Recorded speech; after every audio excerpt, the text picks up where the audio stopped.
Ah, hold on. I got the volume on over here. Okay, we are on. Welcome to the live stream for July 19th, 2017. My name is Dana Morningstar, and this is a live stream that we do every single Wednesday at 8:30 p.m. Eastern Standard Time. So welcome if you are new here. And if you are new here, or if you have a question for the show, specifically, I guess, if you're new here and have a question for the show, you can email me directly at deardana@thriveafterabuse.com, and I will do my best to get your question on the show. So we've got lots of people hopping on tonight. Mala, hello. Lucy, hello, Lucy. SG, Donna, Erica, Ileana, Jane, D-Mel, Shara. Lots of familiar faces on here. It's great to see you guys. Michelle, welcome. Amber, Joy, Elise, Patania, welcome. So how has everybody's week been going? Anybody else here a big Game of Thrones fan? That's been probably the biggest thing, like the most exciting high point of my week. Game of Thrones is back on the air. If you haven't seen the show, I don't know if I would even recommend that you start it because it's intense, to say the least. But if you are a fan, it's an amazing show. Very well written, super intense. Elise says, no spoiler, please. I promise, no spoilers. Oh man, it's been such a long, I don't even know. How long has it been? Like a year since the last season? Been a long time since the last season. So I'm super thrilled that it's here. And let's see. Mala, what's going on? Mala says, I don't feel normal anymore. Well, what's going on? Can you tell me a little bit more about that?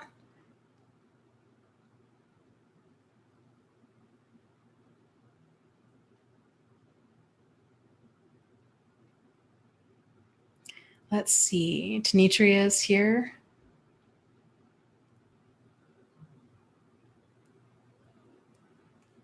Botania says she had her mom's friends visit and was really nervous about it because she's no contact and they didn't know. But when I told them, they totally validated me. It was amazing. Oh, that is awful. That is awesome. That is awesome. That is awesome. And that makes my heart smile for you. That's like thrilling. I can only imagine how excited you must be. So good. Okay, D. Mel asks, what is normal? Okay, I'm going to stop the chat here so I don't lose Mala's question after this. So I think it's really important for us to not talk about behavior or situations or anything in terms of normal, because normal really tends to just be different degrees of dysfunction for most people. Because in somebody's family, normal might be everybody getting drunk and fighting, or normal might be getting lied to or stolen from, or being abused or being neglected, or any number of problematic things. So I strongly encourage you guys to not focus on what's normal, because in addition to that, there's no shortage of well-intended bad advice out there too. So as you're recovering from abuse and you're getting back out there, you're meeting people, or you're starting to date again, if you've experienced something so extreme and you're kind of questioning your judgment, you're questioning kind of like what's like you just said, like what's problematic, like what's normal, I'm just really confused. It's very common for people to start turning to their friends and family for validation and saying, or even support groups and saying, I encountered this. We actually had this just the other day in the support group, and it was a huge, long conversation. It's really common for a person to say, hey, I'm experiencing this. I feel like it's a little off, or it's a little weird. What do you guys think? And then they start looking outside of themselves for clarity and validation or understanding of like what's quote unquote normal, because they want to know, is this really a problem, or am I making too big of a deal out of things? And that's also very normal for a person to start looking towards outside people, because they're like, you know what, I had a lot of gaslighting with this relationship, and I'm not really sure if I can trust my judgment in people or of events, or like you said, or like what's normal. So, but what can be problematic with that is if we're looking towards other people who may or may not have a solid grasp on like what's healthy, and instead they're telling you, oh, this is totally normal. Oh, this guy wants to pick you up at your house for the first date and you met him online. Oh, I think that's romantic. When, in this day and age, it's not a good idea. Or, this guy or this gal or whatever, they all of a sudden upped and disappeared. Now I'm getting silent treatment. What do you guys think? There's always going to be well-intended bad advice that are in people that can steer you unintentionally down the wrong path. This is why it's so important to learn to turn inward and start focusing on how you feel, and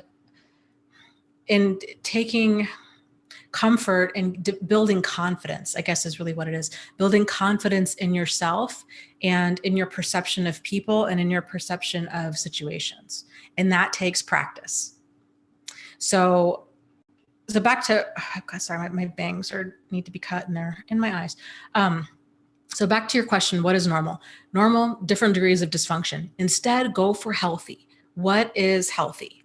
And, generally speaking, healthy is, it's open, honest, sincere, solutions-oriented communication. It's trust. It's a mutual trust and respect that's developed over time.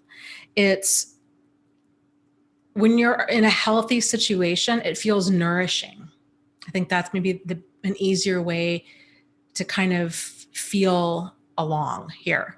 So healthy situations, they make a person feel nourished and empowered and inspired and comfortable, like you can be yourself. They feel supportive. They feel calm. There's a sense of peace about that. You look forward to it, to going to that situation or spending time with that person. It's generally positive emotions are associated with things that are healthy. Let me just kind of touch on this a little bit too, though. A lot of people will be like, well, Dana, but I felt the love bombing felt really good too. And generally, if you really think back on it, most of the time that love bombing, at least initially, feels like something's off. It feels like too much too soon. It feels too good to be true. It feels just like something's off. And so at a deeper level, you're picking up on what's problematic. So, healthy situations don't have all of that. So, they tend to just feel good from day one. They tend to feel, just easy, comfortable, like your favorite pair of shoes or your favorite shirt. Like it's just comfortable. And then paying attention down the road, how do you continue to feel in this situation or with this person? Do you still feel like you can be yourself? Do you feel that is there still that level of like mutual trust and respect? Is there, is this a supportive environment kind of thing? So checking in with yourself periodically. I hope that answers your question.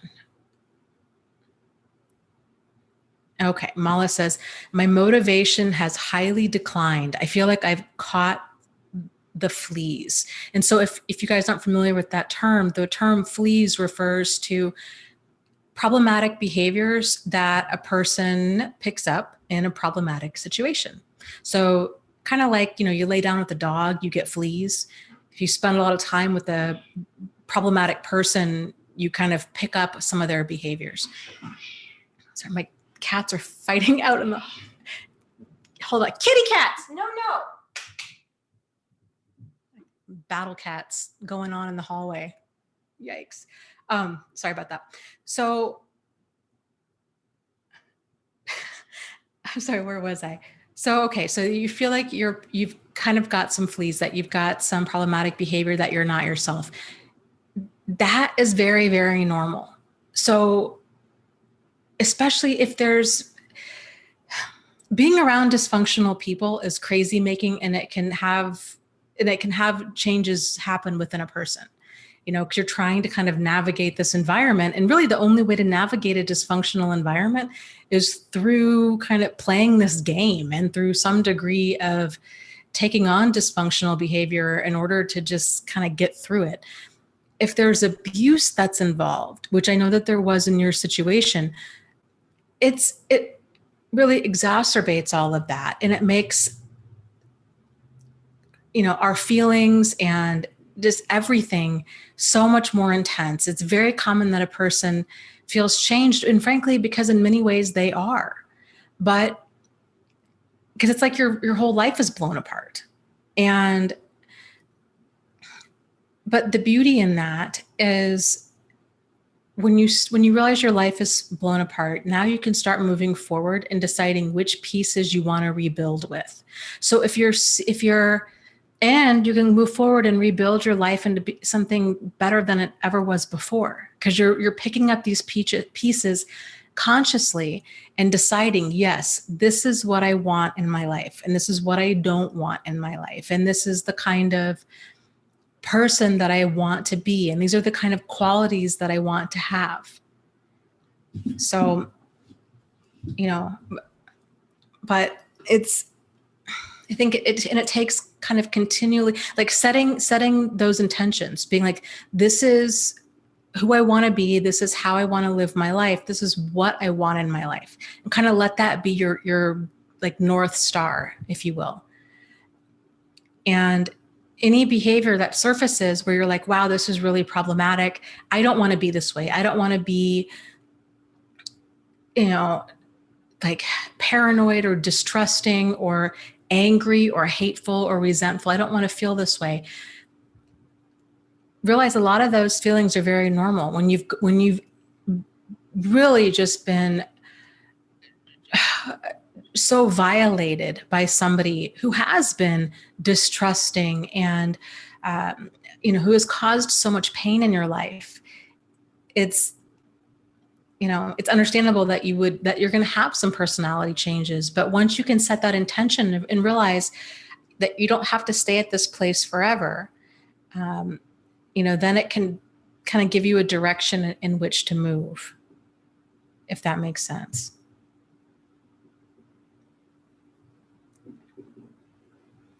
Dana says, hello, I have a question. I'm not sure why I feel like I miss my ex-husband. Hold on, the chat's scrolling. I don't know. I'm not sure why I feel like I miss my ex-husband so much, even after all the hurt he caused me. Is this normal? Just feel so behind in my feelings. Okay, very normal, because you were in a relationship, even though it was an abusive relationship, and you were still in a relationship. Bonds were formed, routines were developed, children might have been produced. There's all kinds of things that tie a person to another person and that bond them. And oftentimes with abusive people, you know, they're not 100% abusive 100% of the time. And so it's oftentimes those good times that, you know, kind of trigger those feelings of nostalgia. But even if the relationship was 100% bad 100% of the time, there's bonds that are formed. There's a word that's used. It's called trauma bonds. And trauma bonds are formed through the highs and lows of an abusive relationship. And those bonds can, just like any other type of bonds, take time to break. So yes, it's very normal to miss them. I know that it's crazy making, and a lot of people experience a lot of shame and guilt of like, what's wrong with me? Why do I miss this abusive person? And the reality is you don't miss the abusive person. You miss you miss the relationship you thought you had, or the relationship that you hope that could be. You miss, the good times. There's a lot of things about, you miss the routine. Um, a lot of these things are very normal for a person to miss. So, and frankly, it just takes a while for our heart to catch up with our head, you know?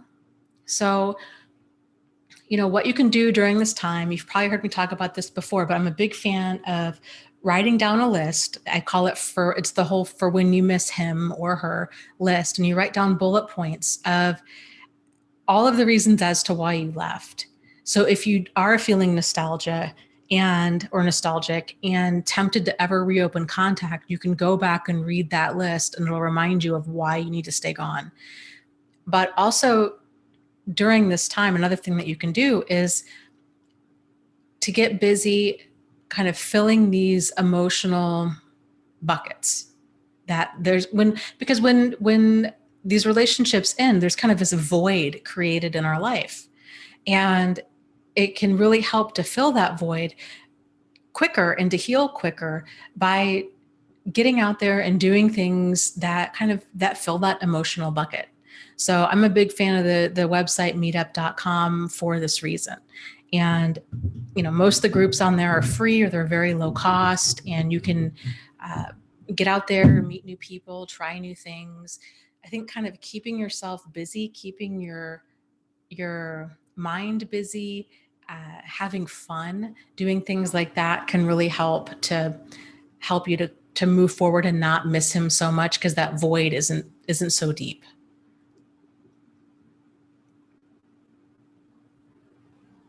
Oh, that's a great point. Diana says, as much as I don't want problematic people in my life, I also don't want to be a problematic person either. Does that make sense? I think that makes total sense and shows a huge amount of emotional insight and intelligence and responsibility on your part. I think, when we can get to that place where we can have insight into our own behavior, and we're like, boy, you know what? Like Mala was saying earlier, boy, I've kind of developed a lot of these habits or these things that I'm not comfortable with, and I don't want to be this person. I think it is, our life will work much better if we're bringing our highest and healthiest self to every situation. And that's frankly, that's an ongoing evolution. And, kind of once we know better, then we can do better. But a great way to kind of get going in that direction can really be I'm a big fan of CODA groups. It stands for Codependency Anonymous. They're free groups, they're worldwide.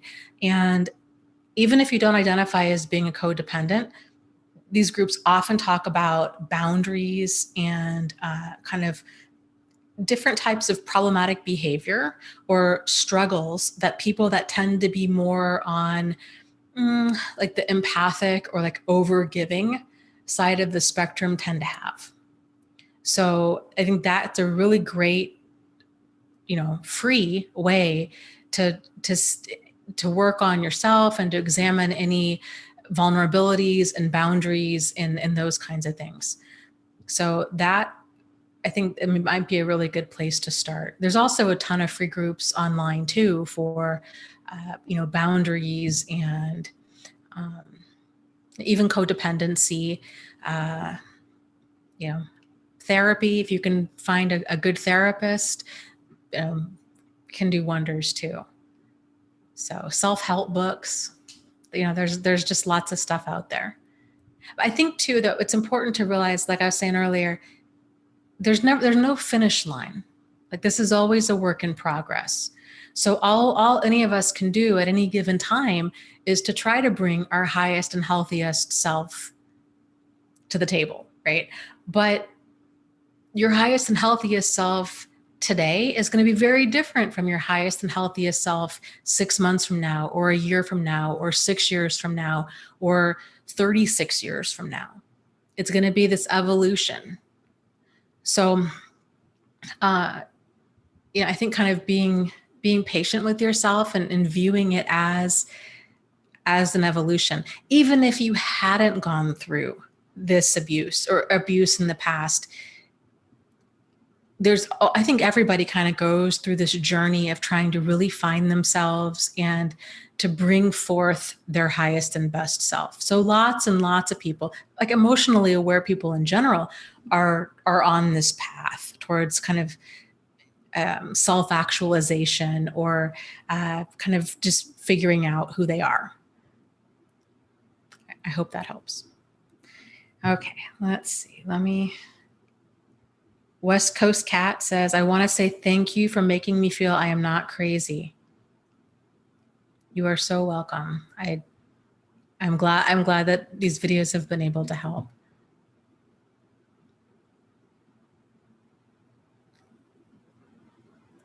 Okay, let's see. Tanitria says, Dana, can you please explain word salad? Let's see. My ex, it's been a year now. He wants to meet. He thought he could apologize in person, but says, I know you hate me.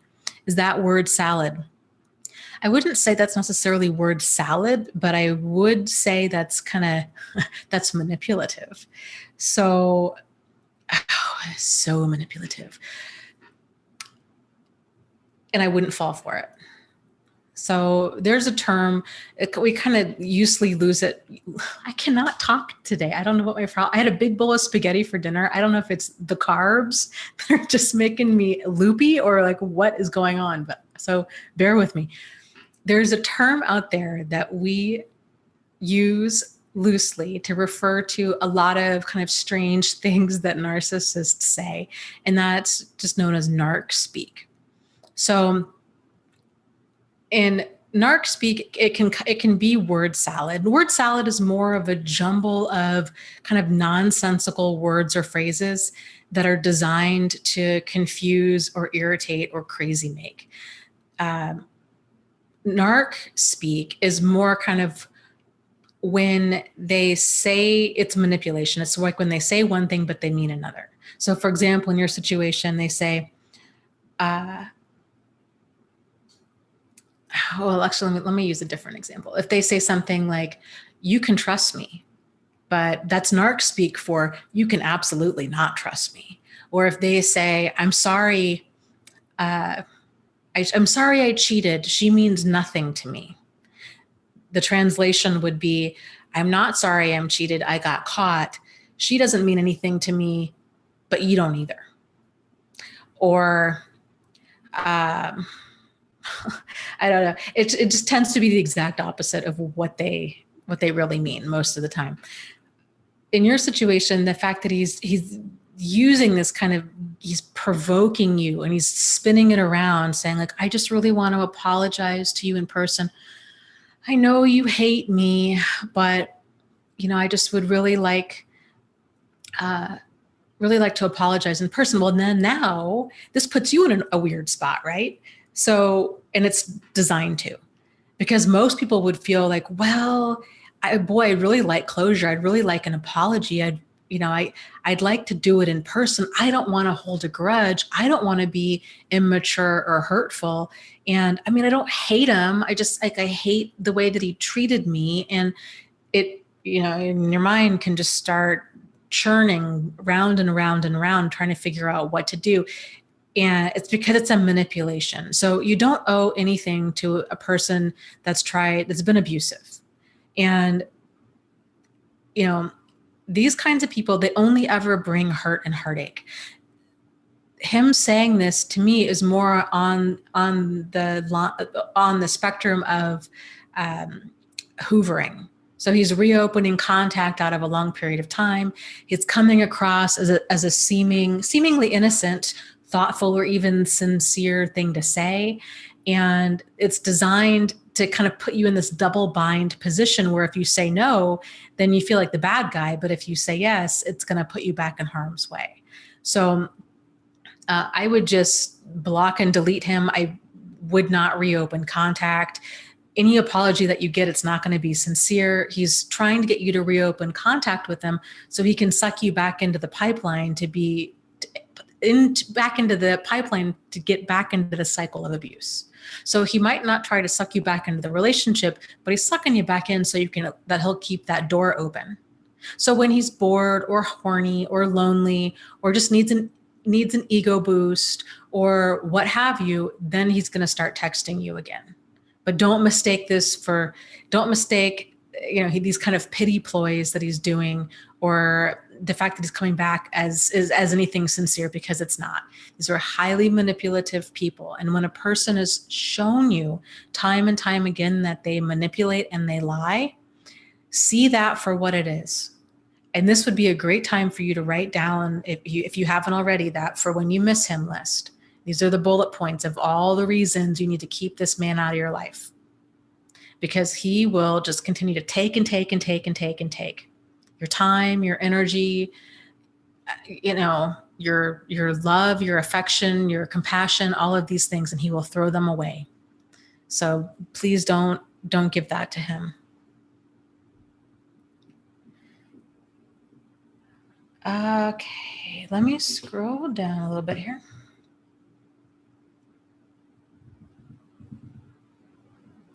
Okay, Inner Fire asks, Dana, did you have people who criticized your channel for talking about abuse, or people who belittled your videos? And how do you respond to people who don't take this subject seriously? Yeah, I did. When I first started this YouTube channel, I so did not know what I was getting into. And so I guess in a good way, I didn't have any expectations. Like, I didn't start a YouTube channel thinking I'm going to try to be YouTube famous. Like, that was like never, not even remotely on my radar.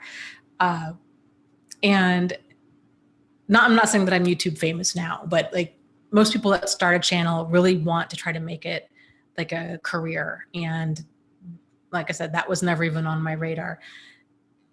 And so I guess because I didn't know much about YouTube, I had an idea. I thought I'd get trolls, but I just wasn't prepared kind of emotionally for a lot of the comments.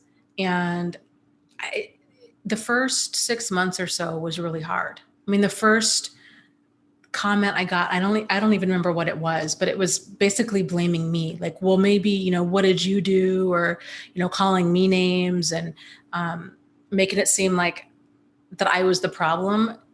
Just shut me down emotionally for like 3 days. And I had a really hard time. I mean, I've put on probably 25 pounds since I started my YouTube channel. I think in many ways I've probably aged like several, quite a bit since I started it. So, but this is what I want to do. And I don't like seeing my picture. I can't stand seeing myself on video. Had I known that my videos would be seen, I guess, by like this many people, I don't know if I would have ever started. I think I would have been incredibly self-conscious, and to the point where I just didn't, I would have done, I don't know, I probably wouldn't have done it. So, well, here's the thing though. Whatever we start, whether it's a YouTube channel or something new that there is kind of this built-in pain factor for,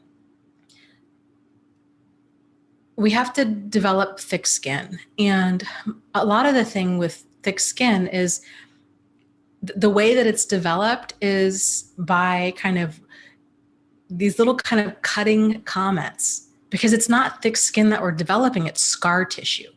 And it happens by getting trolls and, people criticizing you and what have you.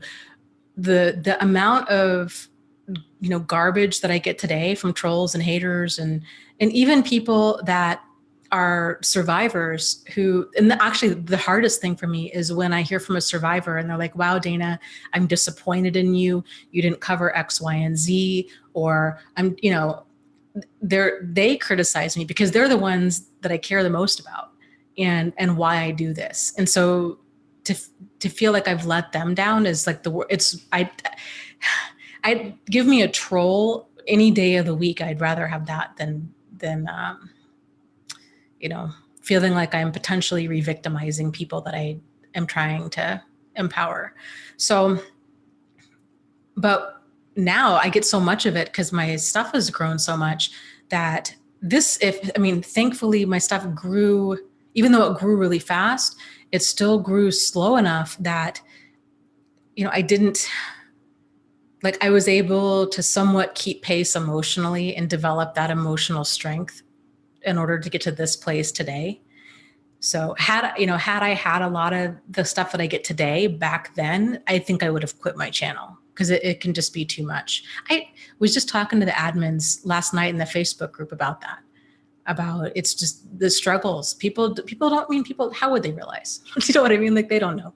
So, and because, a lot of YouTubers don't talk about this kind of stuff, that there's the kind of the behind the scenes of YouTube. And it's hard when you I think it's hard when you're expressing yourself in any creative way. I would imagine that artists or photographers or, fashion designers or whoever writers struggle with the same thing, because you kind of you create this and you put it out into the world, and then people are like, oh, that's terrible. You're terrible. You suck. Go back to your day job. And, they're kind of just throwing these rotten tomatoes at you. It's hard. And, but it's part of it. So I try to, so when I do encounter that stuff now, I try to limit. So one of the things that I do is I try to take a break. I'll take a break from the forum when I need to, or I'll not check comments on YouTube. I'll make sure that I'm emotionally in a good state before I go into the forum, or before I check comments, or before I check email, those kinds of things. That really helps. Limiting the time, taking a day off.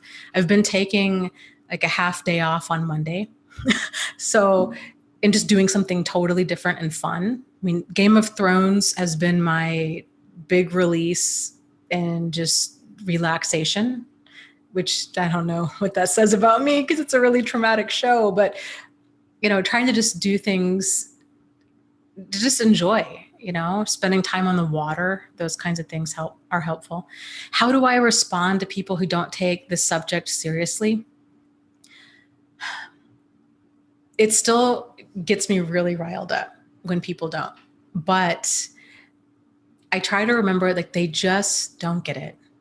They just don't get it. They don't see it. And I try to not spend my time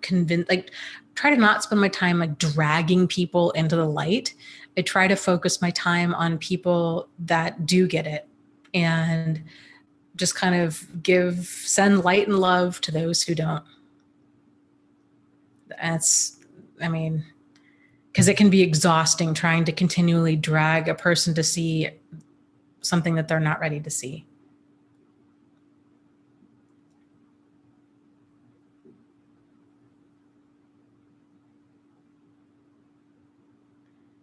People are talking about artists and being sensitive and those kinds of things. I heard a great quote a while back that said something like, your job as a creator, whatever you're creating, whether it's art or videos or music or what have you, your job is to create that and then let it go. It's not to stand there and defend it. It's not to argue about it. It's not to do anything. Your job as a creator is just to create. Because here's the thing too, 10% of the people out there are going to hate you. No matter what you do, no matter what you say, they're going to hate you. They're not your people and you're not their people, right? They're just 10% off the bat. The other 10%, they're going to love you. They're going to really, and they're your people. You guys click, they get you, you get them. It's just your tribe. And then about 80% of the people are somewhere in the middle.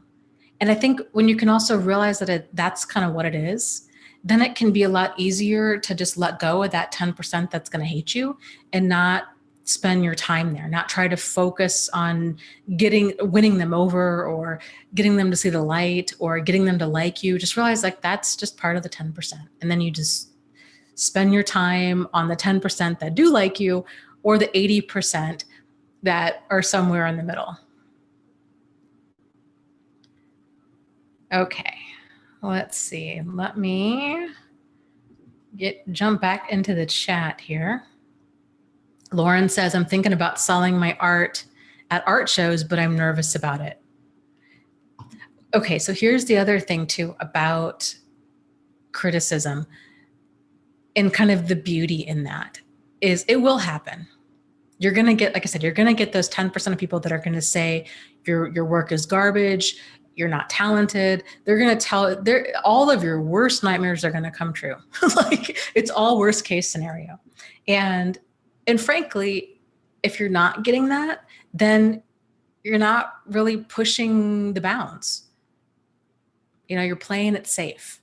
So the more that you can be, the more you're going to find that 10% that gets what you're trying to do. Sort of like, you know, Andy Warhol or name any other big art, Picasso, you know, they had their haters, people that were like this, you know, people, no talent. What is this garbage? You know, this is overpriced. This guy's a scam artist, blah, blah, blah. And instead of like trying to argue with them, you know, the art community, those that were really into their artwork, you know, they embrace them like, oh, this is phenomenal. I love this. Like, this is new. This is different. This is fun. And the more that they became who they are and were able to express themselves in that way, then the more their careers took off because they were that way. But here's the thing too, with criticism is once you get a few of those under your belt, it becomes a lot easier. It's just that it's taking those initial hits at first that are so hard because, you know, you don't have that thick skin developed. And the only way to develop thick skin is to get kind of to experience that. It's like going through a rock tumbler in many ways. And I think just to realize it's part of the process. So, you know, you do what you can and you let the rest go and get a good support system. Talking to other artists, if you're an art maker or a jewelry person or what have you, or a YouTuber or what have you, talking to them. There's a lot of communities online and express, I mean, it's very validating. Like you can get into these YouTube communities and people will talk and they'll talk about, you know, thumbnails and titles and kind of YouTube stuff, but it can really help to get in there and be like, wow, I really thought people just share, they just open up all kinds of emotional stuff. Like, this is what I experienced and I'm feeling like somebody else's channel is growing more than mine. And this is how I feel, or, you know, I don't know if I'm cut out to do this, or because I will tell you, doing YouTube, it will bring up so many different insecurities within yourself. And it's just difficult. It's just difficult. But I think in many ways, it's really worth it. There's a ton of things about kind of myself on many different levels that I've come to realize, and I don't think I would have any other way had it not been from the comments, even some of the haters, you know, it's probably even especially the haters, frankly, that I've really learned about myself and I don't know, growth. Like, personal growth is never easy. Always comes with some degree of pain. Thank you. SG, thank you. Says, keep being you, Dana. You help so many. Oh, thank you. That's awesome. Thank you for the donation in the super chat. I really appreciate it. So Lauren says, yeah, I need to get some more supportive people in my inner circle. Oh, it's huge. It makes life so much easier. Let's see. Ski the Gamer says, does anyone see my comments? Yes, we see you. Welcome. Let's see. Okay, I am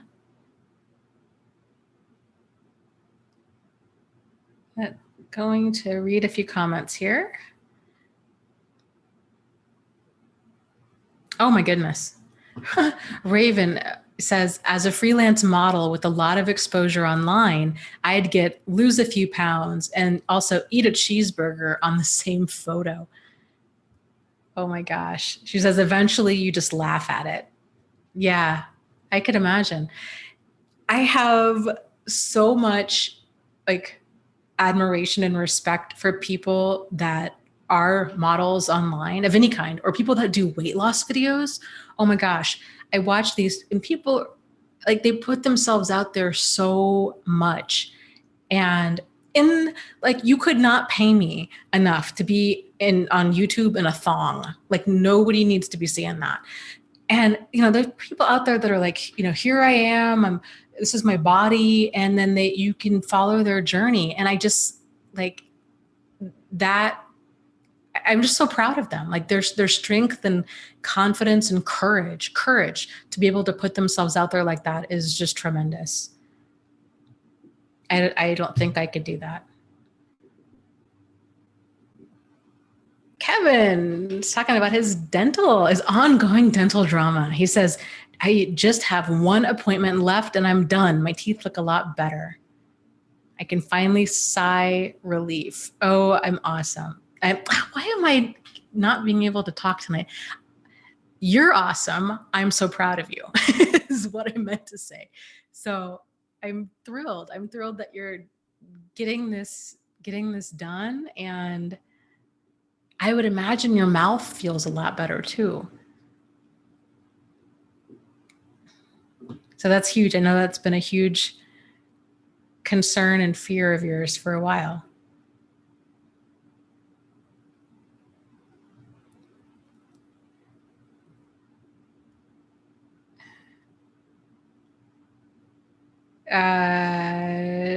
Shastina says, first time I am catching Dana live. Thanks, Dana.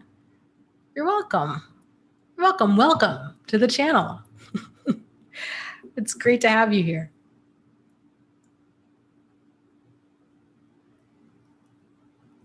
Let's see. Ski says, you have a 9-year-old on. Well, welcome, Ski.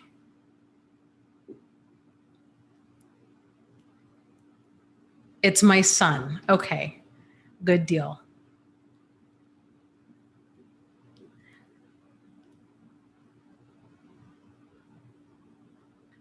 Let's see. And does Ski have any questions? Or are you guys just hanging out and curling up with the computer or the TV tonight?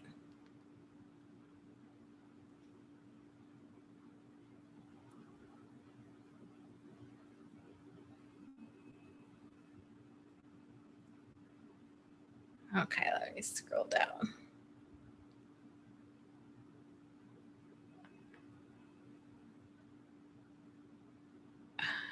Scrolling. Ski the Gamer says, well, props to Kevin. And says, that's me. My mom said that.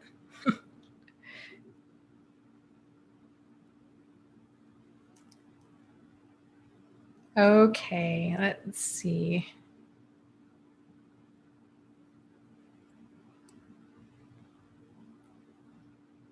Elise says, I think they are deceitful because their ego fluctuates. They show a vulnerable side and also an abusive side. Is that right? Or is everything calculated?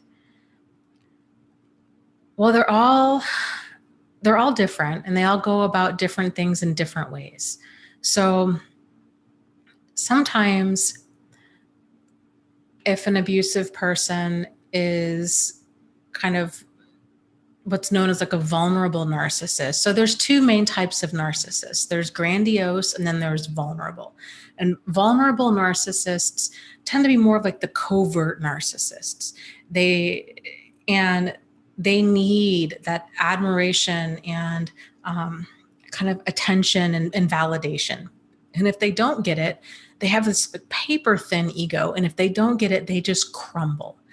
And it can come across as like you're watching an adult turn into like a wounded child. Like they just kind of become that wounded child before your eyes. It's a really wild thing to see. The more grandiose narcissists don't necessarily need admiration.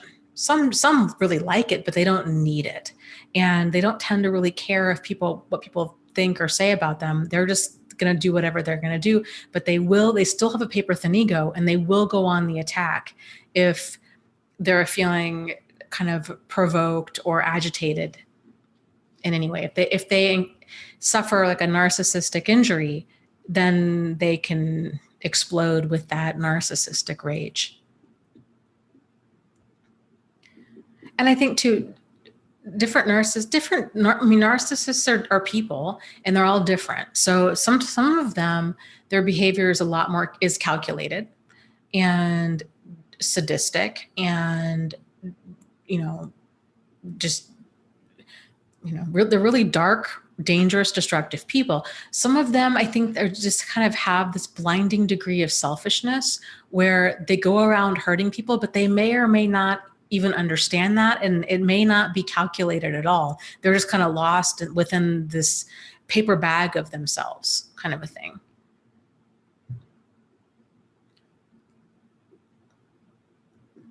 Kendra says, what do you think about the character Christian Grey?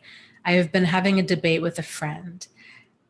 I think the character is abusive and controlling and highly problematic. And it's even more problematic to me that very few people can see this. I did a video on this a while back for the first 50 Shades of Grey movie, called something like, is 50 Shades of Grey abuse? So I would highlight, in that movie, I spell out like point by point, like all of my issues that I have with his character and with that movie in general, and with her character. So let me make a note to myself. I'll link it down in this live stream probably tomorrow. And comments. Okay. So let me read some of these questions here.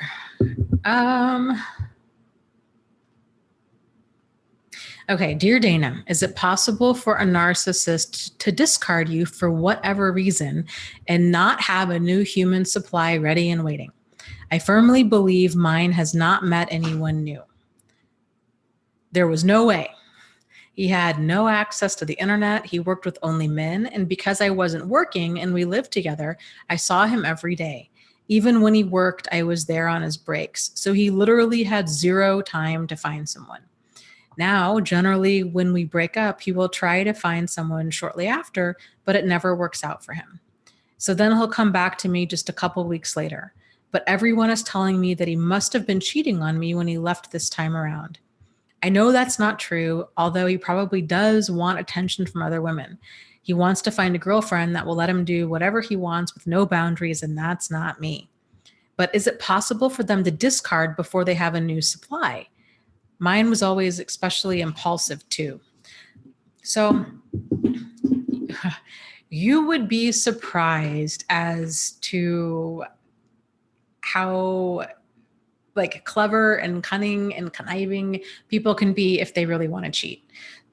Generally speaking, if you're in a relationship with a person and everything seems fine and they just up and break up with you out of the clear blue, especially when you're dealing with narcissists and if they cheated before, that's generally what's going on. So if they up and out tell you, or they just they like pick a fight where, and you can tell, like, all of a sudden they're trying to bait you in about like the dirty dishes or I don't know, just strange things. You're like, why are you trying to fight with me? And then they give you the silent treatment for 2 weeks, or they come home one night and like, I want a divorce, and it's just very out of the blue. Those tend to be pretty big signs that, that they're cheating or that they want to be cheating. So you might think that even if he has no internet, even if you were there during his breaks, even if you guys spent a ton of time together, that he wouldn't be able to. But I will tell you that you are wrong about that. And you would be surprised. People are just sneaky when they want to be sneaky. So, you know, and especially if other people are telling you, yeah, he's probably cheating, like they're picking up on stuff that you probably aren't picking up on too. So, okay. Let's see here.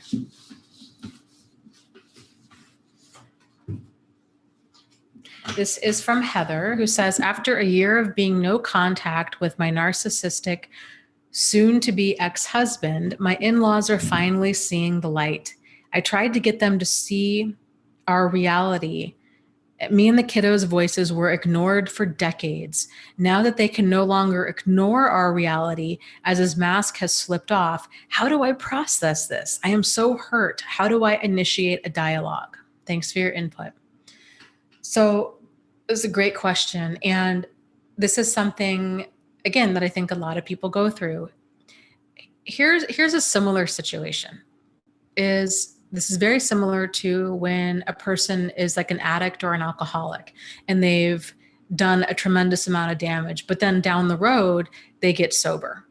And the addict and the alcoholic think, I'm sober, everything is great, and they're all excited about it. But generally what tends to happen is all of the people that they've hurt now become bitter and resentful, because for the longest time, they've had to take care of the addict or the alcoholic, and they had to push aside all of their anger. And so all of that anger has been building up, building up, building up. And so now when the alcoholic is no longer an alcoholic, they're like, dude, you've caused so much damage in our lives. Like, it's really hard for us just to be super excited for you and your sobriety and to just embrace you and just pretend like none of this damage occurred. It's a challenge. It's very similar to dealing with people that have minimized and invalidated the fact that you guys have you've been through so much abuse, and they're not seeing it, they're not seeing it, they're not seeing it, to the point where you've gone no contact. And then now one day they see it, and they might be like, oh my goodness, we see it. And now they're so supportive and, like they get it. But for you, it's like, you know what? I'm glad that you get it, but I'm really hurt because for so long you didn't get it. And I felt so minimized and invalidated, and I'm just angry. And I've been angry, and the kids have been angry for like a long time. They are probably going to have a hard time understanding that because they're just not in the same position as you. Like, they might just be waking up to, oh, like this person's behavior, is way outside the realm of normal. There's this thing called personality disorders, and this is what abuse is. And, they're just catching up, but you've had decades of hurt and heartache that you've had to try to nurse alone. So I think it'll be kind of a twofold thing where you're having to realize that it's normal to have hurt feelings. It's normal to be angry and resentful that you had to suffer so long in silence. But then I think at the same time to try to realize that they just didn't know. And if you do sit down and have this conversation with them, to tell them something along those same lines of what you told me, exactly what you told me, I think is great. Actually, after a year of being no contact with you guys, you're finally seeing the light. I tried to get you to see my reality, but me and the kiddos' voices were ignored for decades. And now that you see him for what he is, I'm hurt. And I'm glad. I have a mix of emotions. I'm hurt and I'm glad. And I don't know how to talk to you about this. And and then go from there and see what they say. And that's how you open that dialogue. Okay.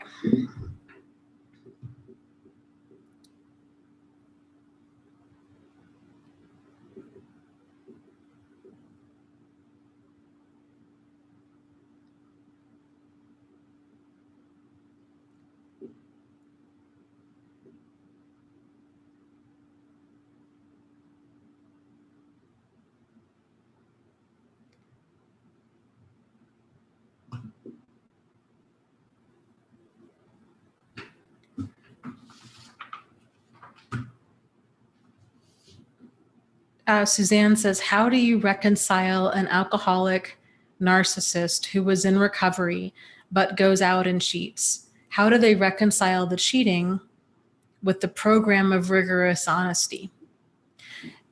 Anytime any person has actions that don't match their thoughts, they have to justify it to themselves. So if they think that they're doing a great job, that they're working the program, that they're by and large an honest person, but then they act in a way that's dishonest, then there's, there's that cognitive dissonance that takes place. In order to smooth that over, they need to be able to justify it. So I think it's more important for you to kind of get clear with yourself. Okay, this person, they're an alcoholic, they're cheating, they're lying, they're manipulating. Where is your line with that? Where is your line in the sand for what's a deal breaker? I would focus more on that, because if you're dealing with a person that has no moral compass, then that's who they are. They have no moral compass. And narcissists and emotional manipulators in general like this tend to compartmentalize their behavior. So it's a way for them to not think of themselves as a bad person, because they just justify each of these events.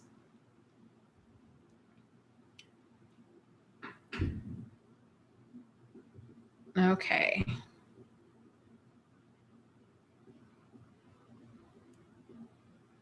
So I don't know what's going on in the chat here.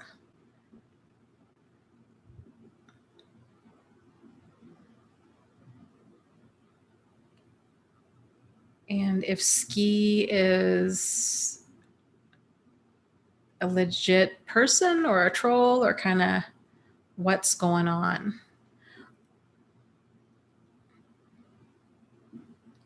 And then there's some, and I agree, there's some concerns if Ski really is 9 years old, should he be here? And is this adult conversation? And should this be a conversation that a child is a part of?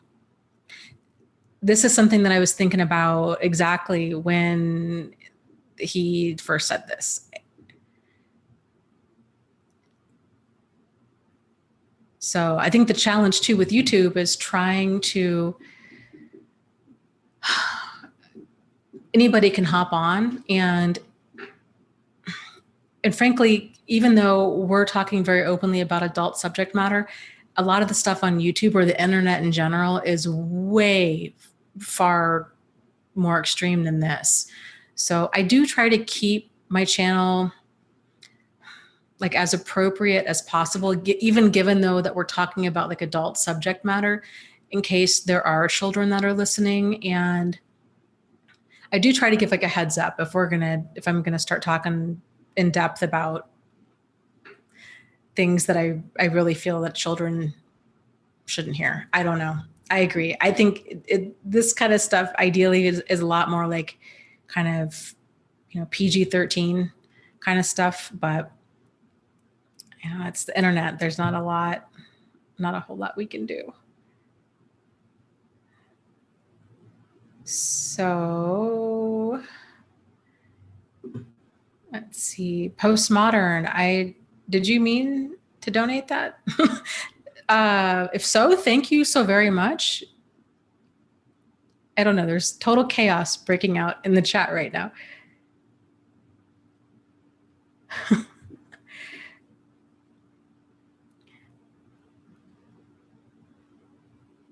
Yeah.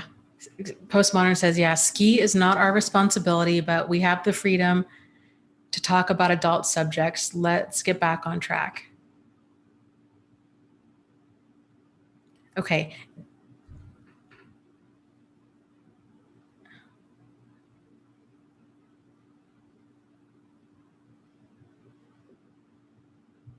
I don't even know what's going on.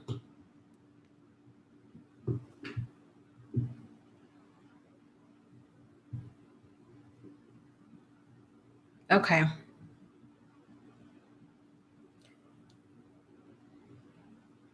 Oh my gosh, goodness. It's like a full moon. Everything is out full force in the chat.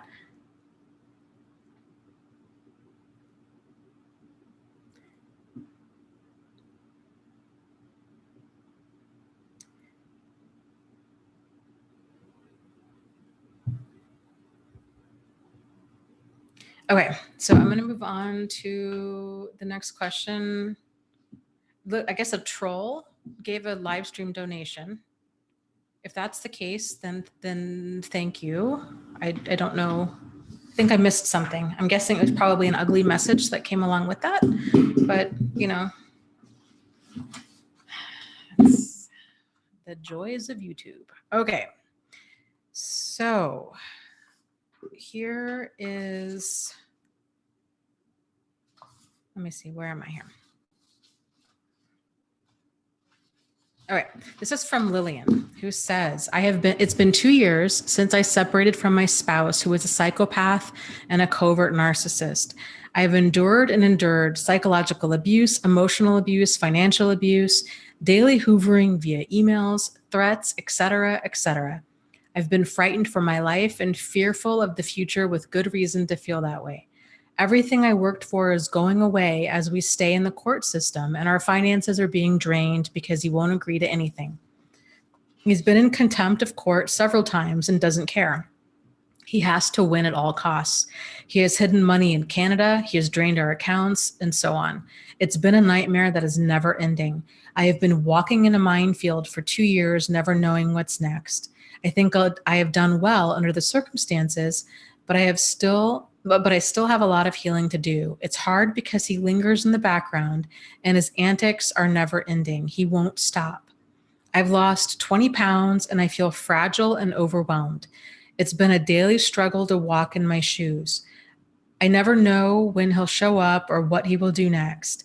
I get up and put one foot in front of the other every day. I meditate, journal, and pray. I've been in counseling and I'm doing the best that I can. Fortunately, I have a strong circle of friends and my family who are supportive. I've always been a very calm and even-keeled person. However, I can't seem to control my emotions when I run into him in court, mediation, or when he shows up out of the blue. I have panic attacks or I'm very emotional. I try to be calm, but I'm not. I'm frightened of the stranger he has become, and I shake in my boots whenever I have to see him. Recently, he attended a funeral that I went to, and afterwards he approached me at a friend's house. He sat there and said I was a liar and a bitch. After 2 years of begging me to take him back, telling me he still loves me and wants to come home after 2 years of abuse, it was too much.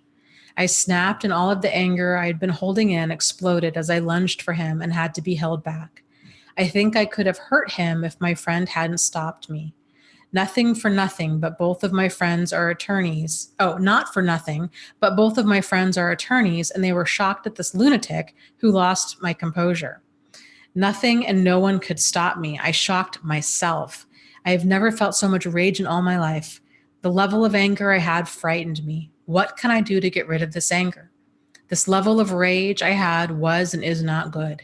I don't want to ever feel that way again. I'm even afraid that I will hurt him. I have had enough and I just want to live my life in peace. Do you have any suggestions? I think I've lost my mind. I don't think I can endure anymore. Please help. So, okay. This is Lillian. Lillian, feeling this way is very normal. And there is a term out there called reactive abuse. And it's basically when a person is continually pushed and baited and provoked, and he's just kind of twisting that knife every single time, trying to get under your skin, trying to cause more pain. It's very common for a person who's been abused and who's been pushed like that. Everybody has their breaking point where they get pushed too far and they snap and they go on the attack. It's very normal. I know it's terrifying and it's scary that you're having these intense emotions. This is not the kind of person that you are. This is not the kind of person that you want to be.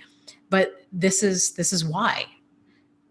This is why that you're feeling this way. So here's what you can do in this situation, because you're reaction is very normal. It's a very normal reaction for a very abnormal situation.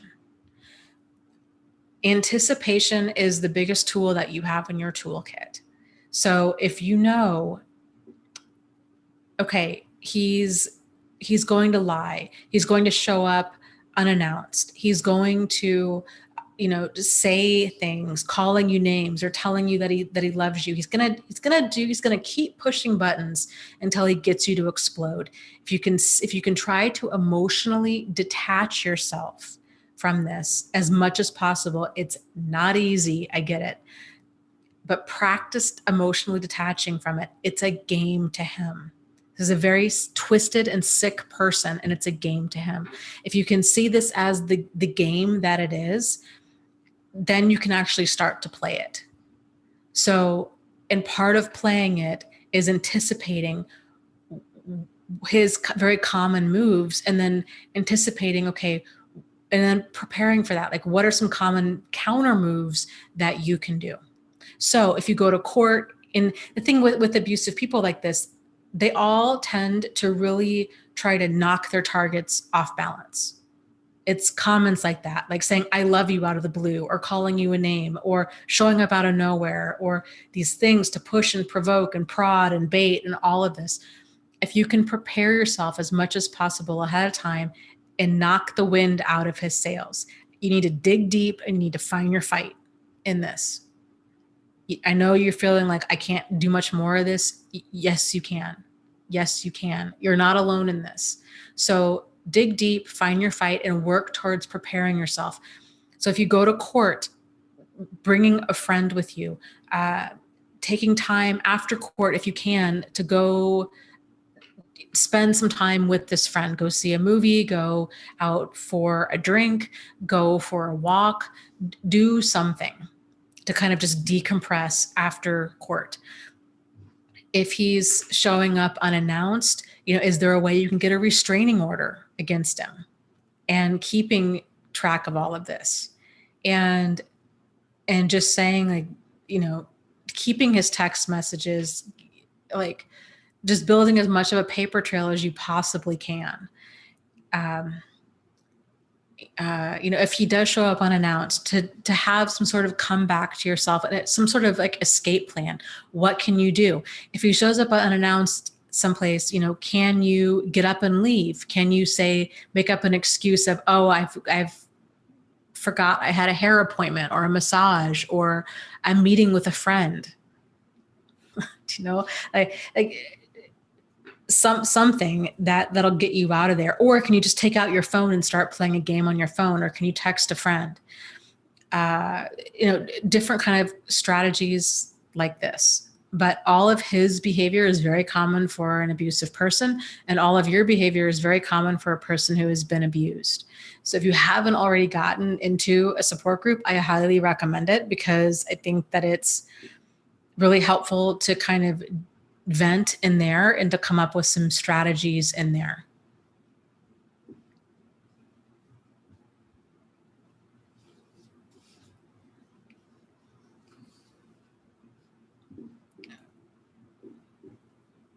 Okay. So, and let's see, you're talking about, how do I get rid of this anger? So a lot of getting rid of anger is, I think, to think of it in terms of like discharging it. So like when ducks, for example, when ducks get in a fight, you know, they really go at it, and they're squawking and they're flapping their wings and everything.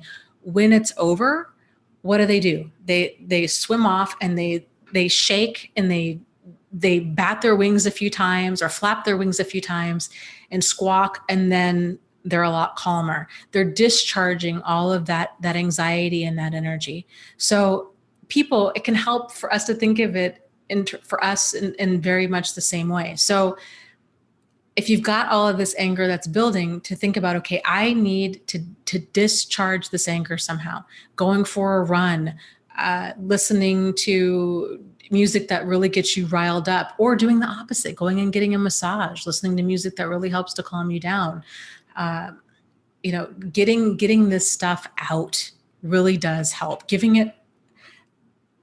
Channeling it into a positive direction helps, and having a game plan for how you're going to channel it into a positive direction.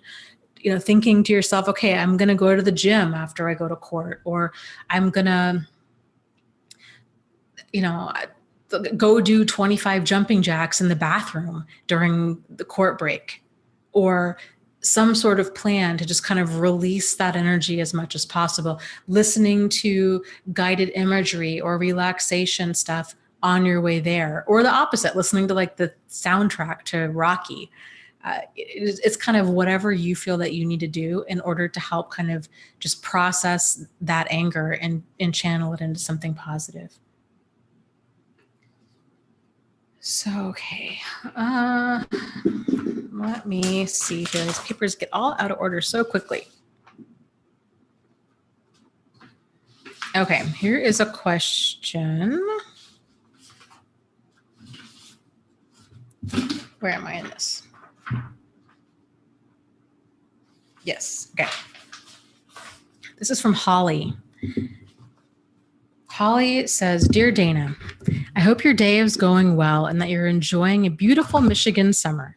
Yes, full of mosquitoes and humidity. I know you get many emails like this, but like many people, I have been following your YouTube channel almost religiously for a few months now. First off, thank you so much for what you're doing. It's seriously a godsend. You have been a tremendous help in my healing and recovery process from an abusive, narcissistic relationship that I have been out of for almost a year now. My ex and I were together for about 2 years. We lived together, had dogs, and had plans to get married. Then, with no warning, rhyme, or reason, he suddenly told me he wanted me out. I later learned he cheated, and that was the beginning of the lies that eventually surfaced. He had stolen money from me and many other things. I was devastated. In fact, I'm surprised I didn't lose my job or anything else. Actually, I've kept my life together beautifully on the outside, but on the inside, I'm still a wreck. However, here's the thing, not about him. I do sometimes still get angry over all the lies and manipulation, but I am more focused on healing from the past that drove me into the type of relationship that made me stay.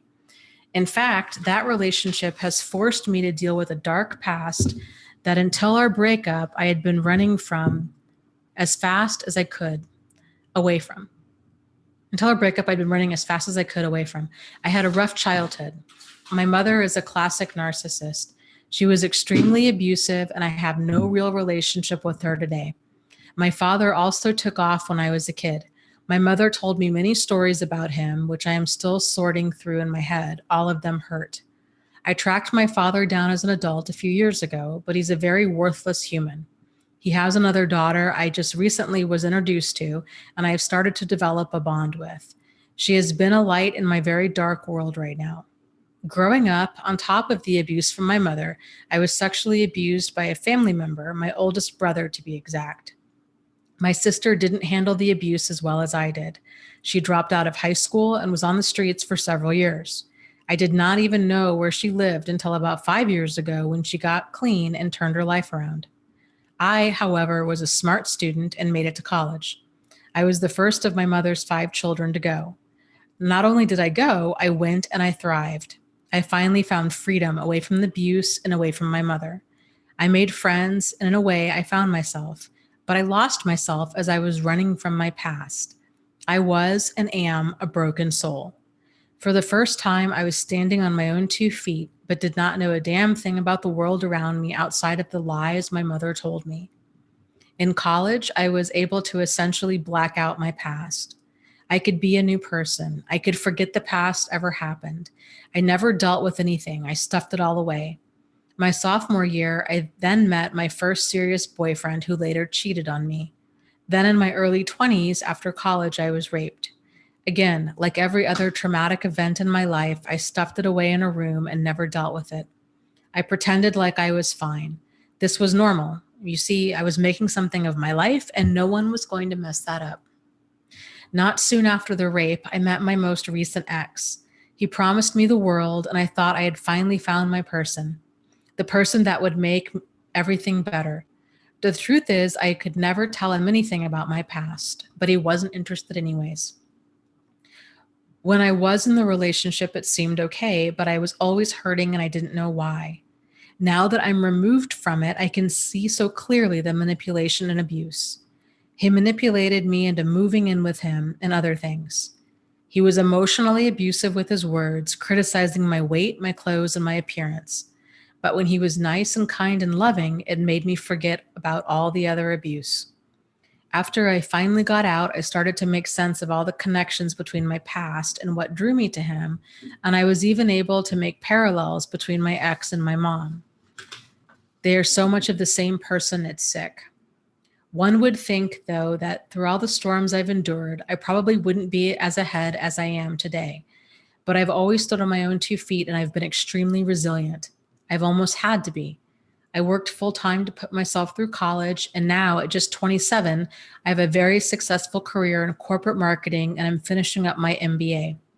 I'm financially successful and I've traveled all over the world. I'm even working on building a consulting business as my ultimate goal is to work for myself. But by all accounts, I have it all. But none of it means absolutely anything to me because it doesn't make me truly happy. I am definitely proud that I came from nothing and made myself into something, but I can't seem to escape this dark cloud that surrounds my bright future. You might think that by reading this, I'm depressed and disengaged with life. Quite the contrary. I'm active and engaged with friends, volunteering and hobbies, interests, and passion projects. I actually mentor young girls with a local organization and sit on a nonprofit board for an organization that promotes economic independence for women. I am so passionate about helping young girls reach their potential and helping them realize they can do it just as I did. But I feel like a fraud. I still don't believe in myself on many days, even though I have a track record of success. I struggle so hard with loving myself and forgiving myself for the relationship I was in and stayed in and allowed myself to understand I am worth it and I deserve it. I started therapy about 5 months ago. The therapist hasn't been much help. I don't know if it's because she doesn't really understand the complexities of the things I've been through or if it's lack of experience, but I need some suggestions and help understanding how to heal from the past. I'm ready to lay down and forget about forever. I'm ready to lay down and forget about forever. That includes both my childhood and the abusive narcissistic relationship that has forever changed me with both my mother and my ex. How do I trust when not a single person in my entire life has proven not to break that trust? I have built my walls so high, I'm very discouraged that anyone could break them down. And I want so badly one day to be a wife and a mother, but it's terrifying to me. I also need some help around the situation with my mother. She is in poor health and likely won't live much longer than 5 years or so. It kills me inside that we don't have the relationship I've always dreamed of having with her. Even the smallest interactions with her give me an anxiety I can't even begin to explain. But at the end of the day, I love her. She is my mother. How can I protect myself and still be the gracious daughter I know in my heart I need to be? Or do I? Thank you. If you have any words, that would be appreciated. So, okay. Lots of different things in here. Let me start from the bottom with your mom. So when you have a parent, when a person has a parent who is abusive, especially to the point where they go no contact from them, that's extreme abuse. To me, that's not a mother or that's not a father. A parent is somebody who actually parents. They guide, they nourish, they nurture, they're supportive. And if we have a person who we call mother or we call father, but they're not a parent, if anything, they're abusive and they're destructive, then I think it can be helpful to view it as more of, this is the woman that gave birth to you. And there's a difference. A mother is somebody who actually does the job of mothering, just like a father is the guy who does the job of fathering, of being there, of guiding and raising and nourishing and nurturing, and who's loving and supportive. If those elements aren't really there, then that person's not really a parent. They're either a sperm donor or the woman that gave birth to you. So I think looking at it in terms of that, and that might sound really harsh to some people, but I think when you're dealing with people that have been through horrific abuse with a parent, it can start to make a lot more sense, because there's definitely this kind of Stockholm syndrome that's going on when you have an abusive parent, and that child continues to try to earn their love or their time or their attention or their affection. And most children have been doing this from day one, thinking, okay, I just need to do better, to walk on more eggshells, to twist myself into an emotional pretzel, to be somebody that'll make my parent proud. Maybe then they'll finally love me, or at least be nice to me. And, that's, and then thinking, but I love them, even though, or that they love me, even though there's been nothing but horrific abuse. So that's not love, it's Stockholm syndrome. And the kind of bond, we talk about trauma bonds in an abusive relationship. It's in any type of abusive relationship, whether that person's a significant other, a spouse, a boyfriend, a girlfriend, a mother, a father. If all a person knows is, as far as like bonding to another person, is trauma bonds and everything that goes along with that, the walking on eggshells, the kind of intermittent reinforcement of these extreme highs and lows, of that feeling anxious and kind of numb and getting used to being disappointed. And then it's just, it's a lot. And it's hard to kind of navigate, how do I go about bonding to people in a healthy way? So, and you would ask, well, how do I go about trusting people when everybody's let me down? And regardless of what a person's been through, the only way that any of us can trust another person in an appropriate way is with time and paying attention to their consistent actions. Because trust is something that's earned. It's not just handed over. And so if a child especially grows up in an abusive home where there is this expectation from the parent, I'm going to treat you however I'm going to treat you because you're my child, or worse, I'm treating you so abusively, but it's for your own best interest, which is a real messes with your head. Or, you need to continue to honor and obey me, or trust me, or do what I say because I'm your mother. Then this whole concept of like love and trust and, boundaries and all of this is really, really skewed, because it's the person grew up in that. And so if we grow up in a den of dysfunction, it can be really kind of hard to find our way out of that and to navigate towards what's healthy.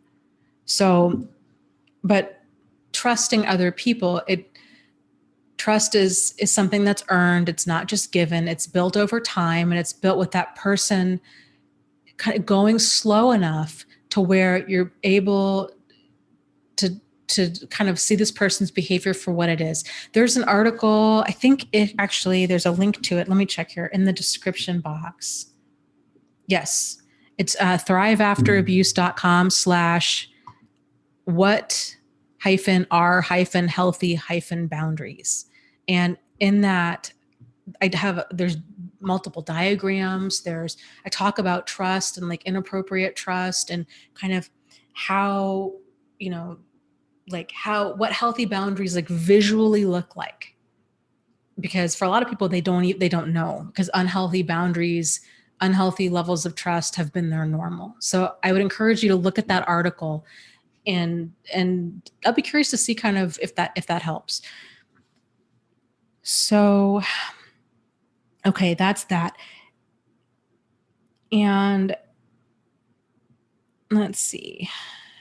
You talk about you've done all of these things, that, you finished your MBA, you're 27, you're wanting to start your own business, you're active and engaged, and you're hobbies and interests and passion projects and volunteering and mentoring and go, go, go, go, go. Oftentimes, this high level of achieving can also be a way that people are trying to escape. So there's kind of like they're running from something.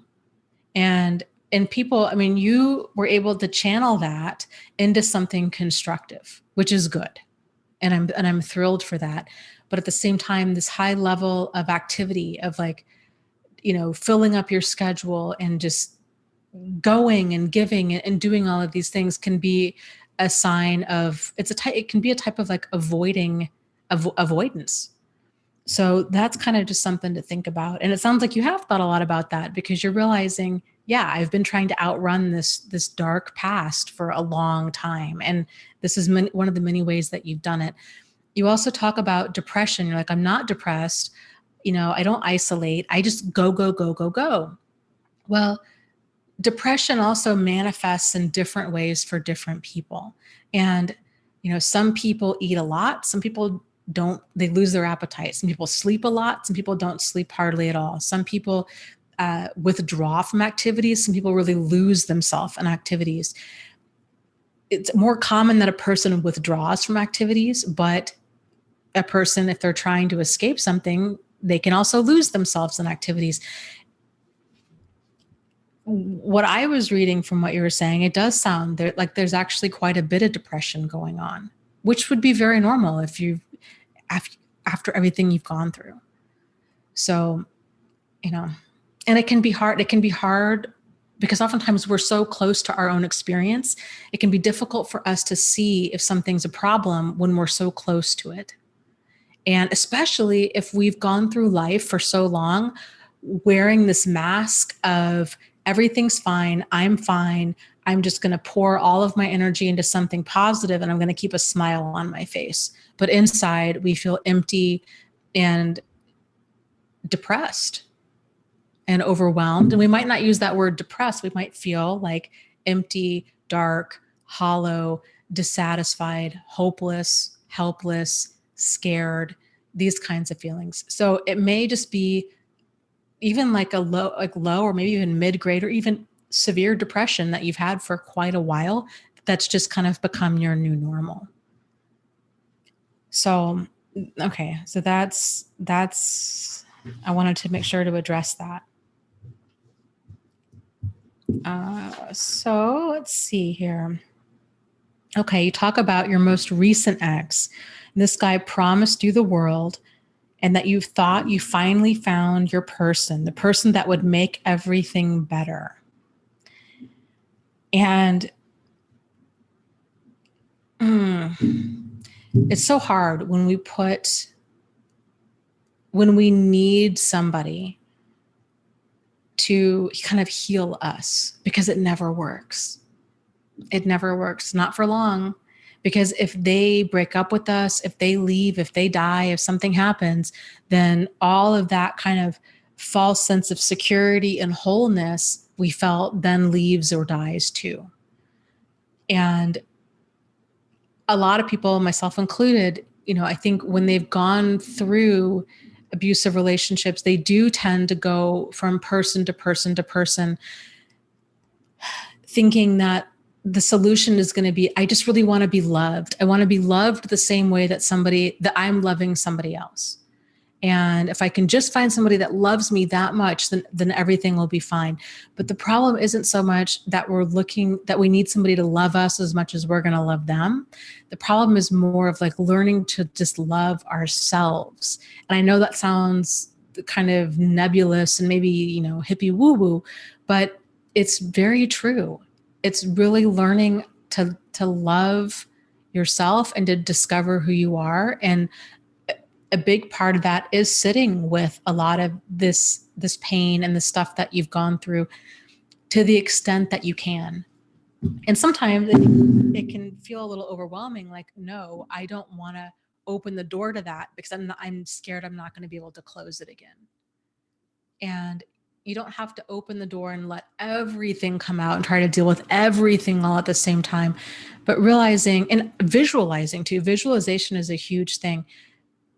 kind of letting one dark piece come out and sitting with that and journaling about it, and then putting it visualizing and putting it back into that dark place, back into that room, and then taking it back out again down the road.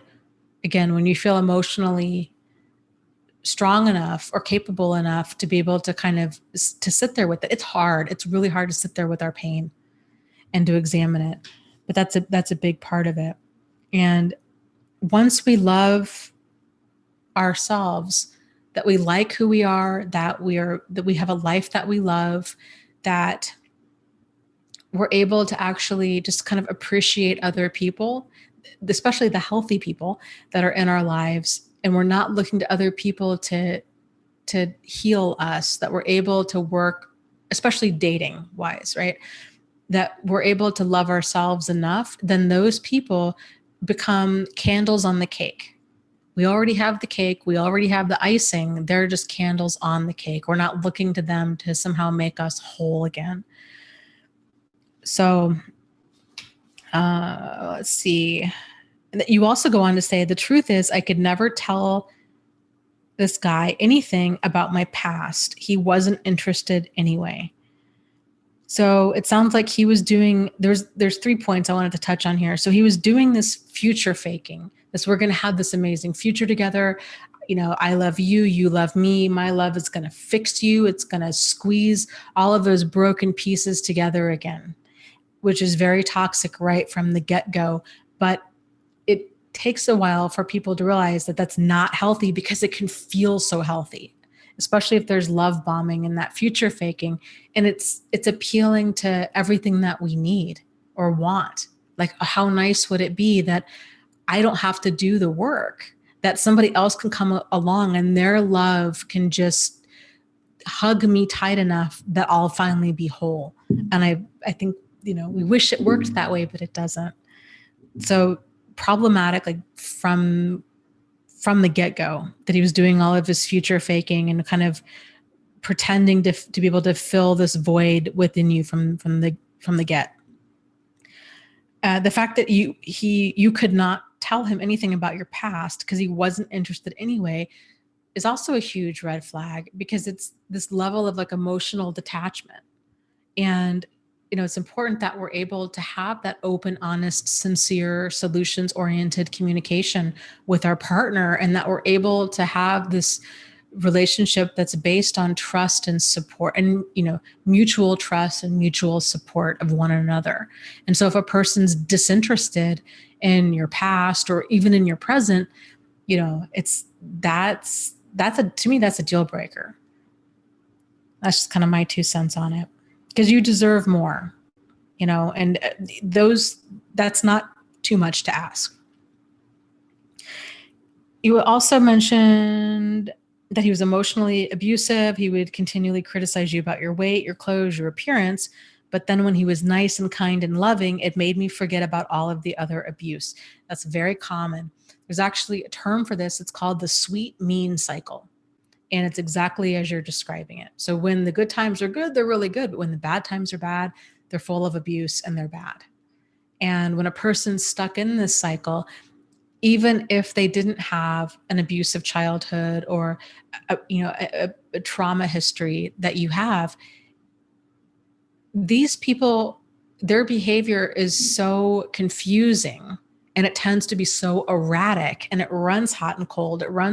Can run sweet and mean, that it knocks a person off balance, and they can be really confused as to what's going on. Is because oftentimes too, there might be like a kernel of truth in what they're saying and all of the mean things that they're saying. And so then we can wonder, well, maybe I just can't handle the truth. And is it him or is it me? And like, what's going on? And it just takes a person on this roller coaster ride to hell, basically. And so I just wanted you to have clarity as far as that. The sweet mean cycle is what you're describing, and it can be difficult to see what it is for a long time. Okay. And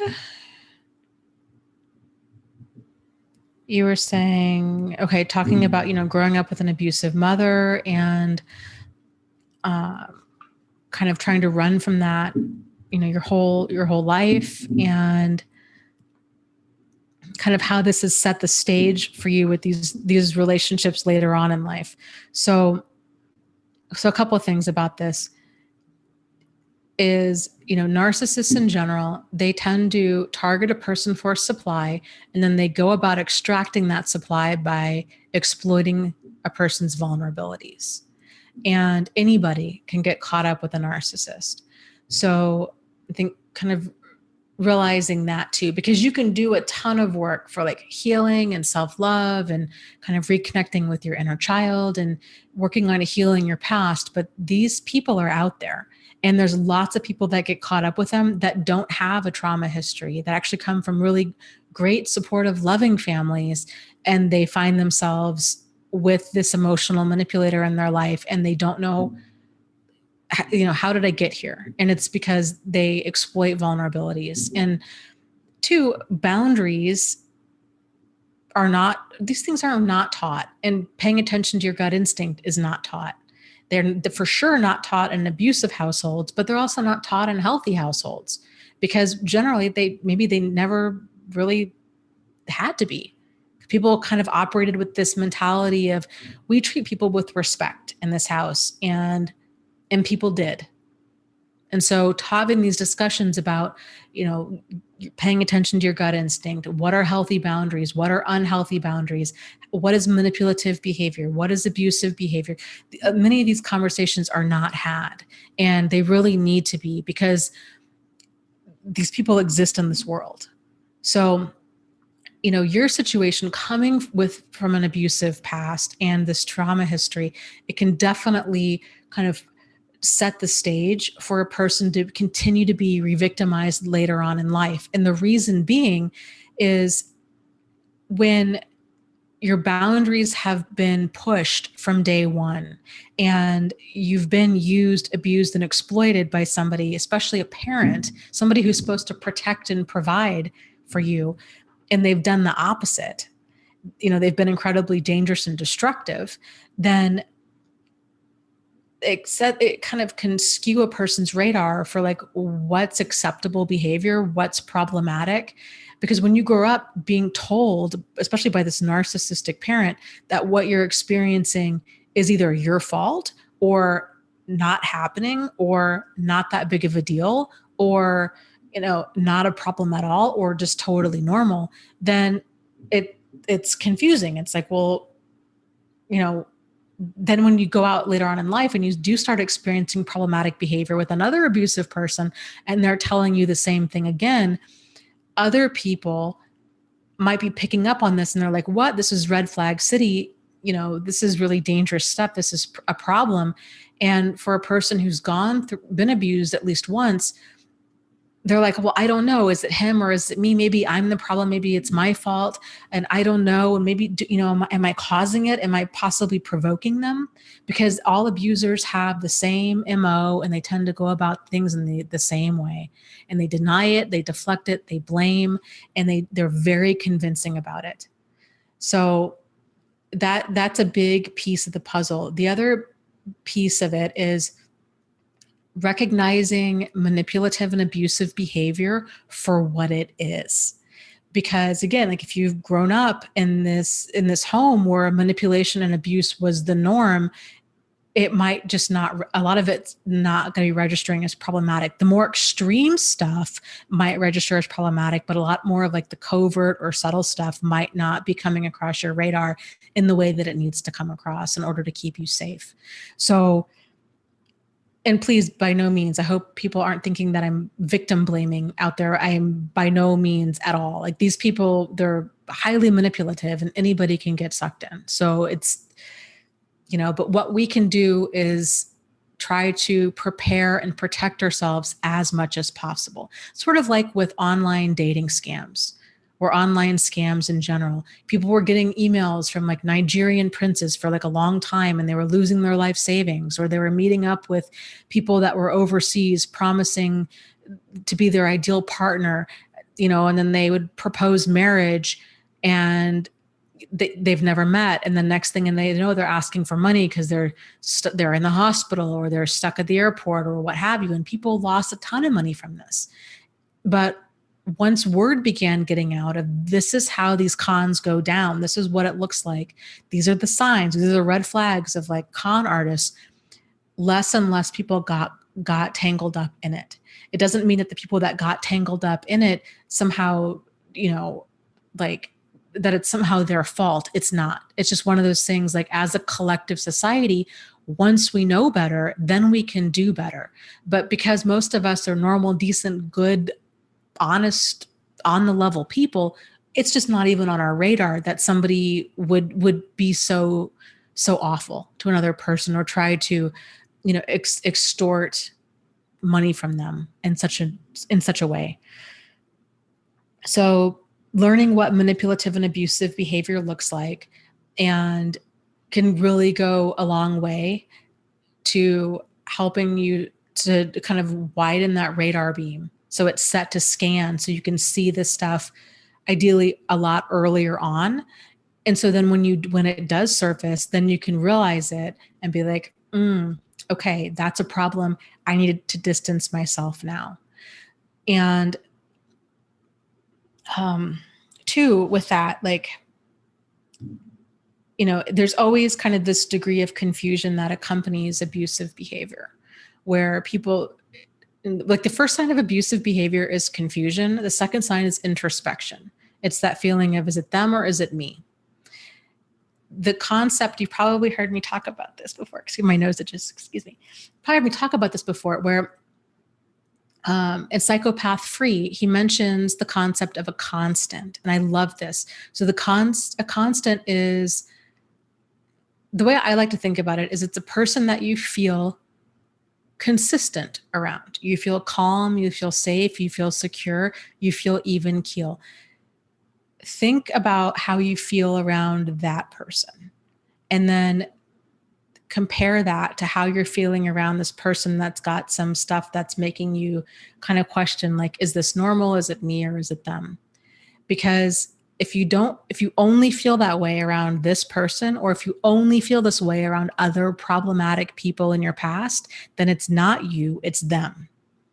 And your constant can be a good baseline to kind of keep you grounded, to kind of do a sanity check, to think, okay, is it me or is it them? Do I feel this way around my constant? Generally, the answer is probably going to be no, I don't. And have I felt this way in the past, especially with other problematic people? Generally, the answer is yes. It's a great way to kind of do a gut check to see, is it them or is it me? So there's that can really, really go far. Because when people tend to get caught up in confusion and they're like, and that introspection sets in, is it them? Is it me? Is it them? Is it me? Half the time, the reason that we're experiencing all of this confusion is because at a deeper level, we realize that what we're experiencing is problematic, but we wish that it wasn't. And it's that cognitive dissonance it sets in like a fog, and then we're trying to justify, and we're going back and forth, back and forth, back and forth. It's like we're denying it, we're seeing it clearly. We're denying it, we're seeing it clearly. Then we're justifying it. And once we start justifying it, then it becomes this slippery slope where we're experiencing more and more problematic behavior, but we're justifying it. And the reason, outside of being actively manipulated by them, it's easy to justify problematic behavior if we don't have a kind of a solid footing in what problematic behavior is. So I hope that helps. Let's see, was there anything else I wanted to touch on? I think that might have been it. So I hope that helps. And if you haven't joined a support group already, I also highly recommend it. They can be incredibly validating and helpful. And one last thing too, you'd mentioned you've been seeing this therapist for 5 months. You feel like you're not really getting anywhere. All professionals in any field, whether they're a therapist or an attorney or a landscaper or the gal or the guy, your hairstylist, your whoever, there's different levels of like skill, and there's different levels of rapport that you're going to have with different people. And if you're not feeling that click, or if you're not getting the results that you're looking for, then it might be time to switch therapists. So, just something to consider. Okay. Let me scroll through the chat and see what's going on. Valenda, hello, says, I have missed you a lot. I've been finishing my dissertation and it was a tremendous effort. Well, good for you. That's awesome. And welcome back.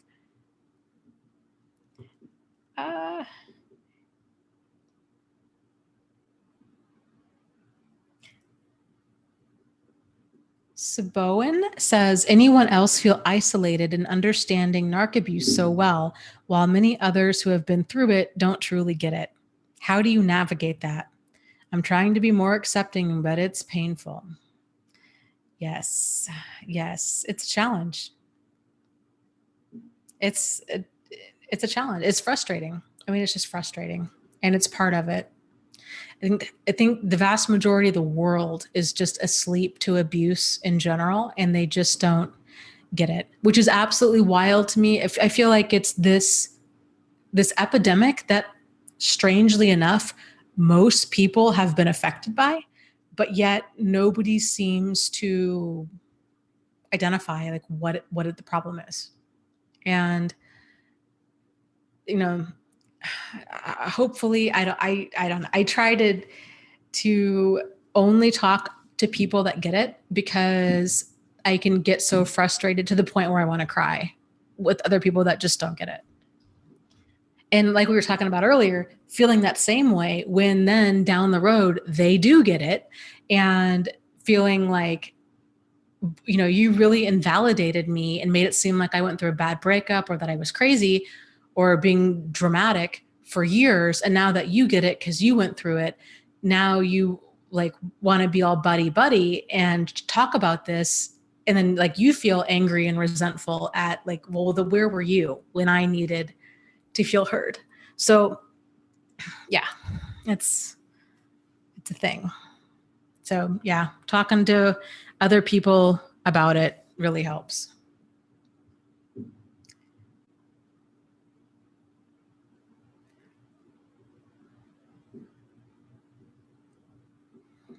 Oh, I lost the chat, but somebody was talking about kind of going from codependent to counter-dependent to independent. And this was another thing that the last question that I read kind of talked on, with building up these walls that are so high that she was afraid that they would never be able to come down. But she really wanted to be able to be a wife and a mother someday, but she just didn't let anybody in. There's a term for this. It's called fortressing. And so fortressing is like an extreme version of boundaries. So if you think about boundaries in terms of, boundaries are like a fence, right? They kind of keep what you want in and keep what you don't want out. And having boundaries isn't so much about, it's, part of it's keeping what you don't want out, but a lot of it is just, it's not becoming less of who you are. It's becoming more of who you are, because you're keeping all the right stuff in. Fortressing is when those fences become really high walls, and really thick, high, like stone walls. It's very common when a person's been hurt to be terrified of being hurt again. And they will do this. And I think most people feel this way after narcissistic abuse, especially if they've been through this a few times, where they're like, you know what? I don't really trust anybody right now. Even people that I had previously trusted in the past, I just don't trust people. I need to be alone, and I don't want to meet new people. And they become very suspicious and guarded and kind of keep everybody at arm's length. I think one thing that can kind of help soften that fortressing, but still allow a person that degree of protection, is to realize, that trust is not something that happens immediately. It happens over months or years. And you guys are in full control. You are in full control. When you meet somebody, you control the speed of the relationship or the friendship. You can always leave. And this is all on your terms. Of course, it's a lot easier to be able to actually leave, if you can move, if you slow the pace down, move at a pace that you're comfortable with, move slow, get to know them, and realizing what manipulative behavior looks like, so they're not able to use fear or guilt or obligation or sympathy or any of these things in order to kind of keep you on the hook. Then you can maintain your power and control. But I think so many of us, we didn't realize what problematic behavior was for like a wide variety of reasons. And we felt the need, whenever we get tangled up with an emotional manipulator, we would let them set the pace. So if they wanted to see us or text us or call us, we were always more in like reactive mode where they would take charge. And we would get caught up in these whirlwinds, and they would use all of this manipulative behavior, and we didn't realize what was going on. And we mistook a lot of like the love bombing for love, or the intensity for sincerity, or, this talk of this future as, the future faking. We mistook it as sincere and as this perfect partner. But it's, once we know better, then we can do better. Speaking of which, have you guys heard like what's going on with R. Kelly and all that craziness? That's pretty wild. If you hadn't heard, R. Kelly there've been, I forget how many women, I want to say like quite a few women's families are coming forward claiming that he's kind of running this quote unquote sex cult where he's got these women that are living with him, that, he's controlling who they contact, what they wear, what, like everything, what they eat, when they go to the bathroom.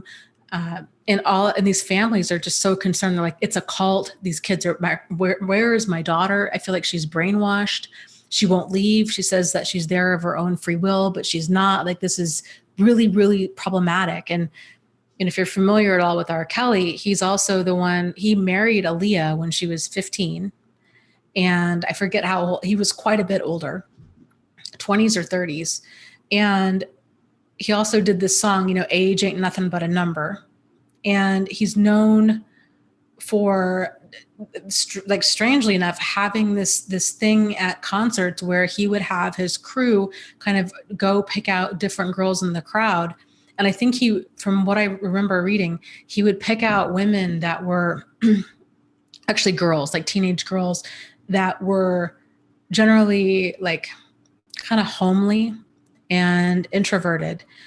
He would pick them out. He would bring them back to his place. He would really build them up. And of course, they felt so like flattered, right? Because here's this celebrity who's good looking, and he's a celebrity, and he wants me. And so he'd bring them back into this room and would basically degrade and humiliate them, and then would urinate on them.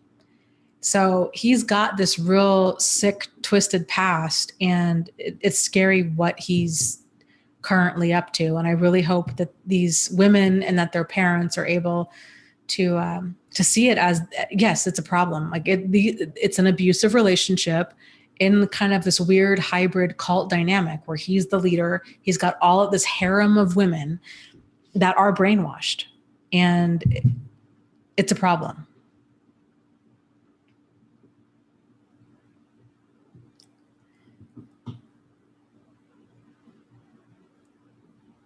Yeah. Nina says, yeah, once you know about narcissistic abuse, you see it everywhere. You really recognize it.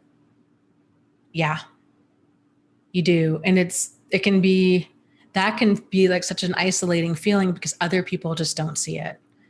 And the more that you familiarize yourself or come across these different terms, gaslighting, provoking, projection, reactive abuse, narcissists, sociopaths, control, the different types of abuse, verbal abuse, emotional, psychological, sexual, financial, spiritual, physical, all of the different ways they happen, in covert ways especially, and overt ways, and how manipulation goes down and what this looks like in motion. It's very, very eye-opening. And then, of course, it's maddening when other people don't see it, especially when other people don't see really extreme, overt signs of abuse. Then you just feel like you want to cry because oh my God, how can you not see that?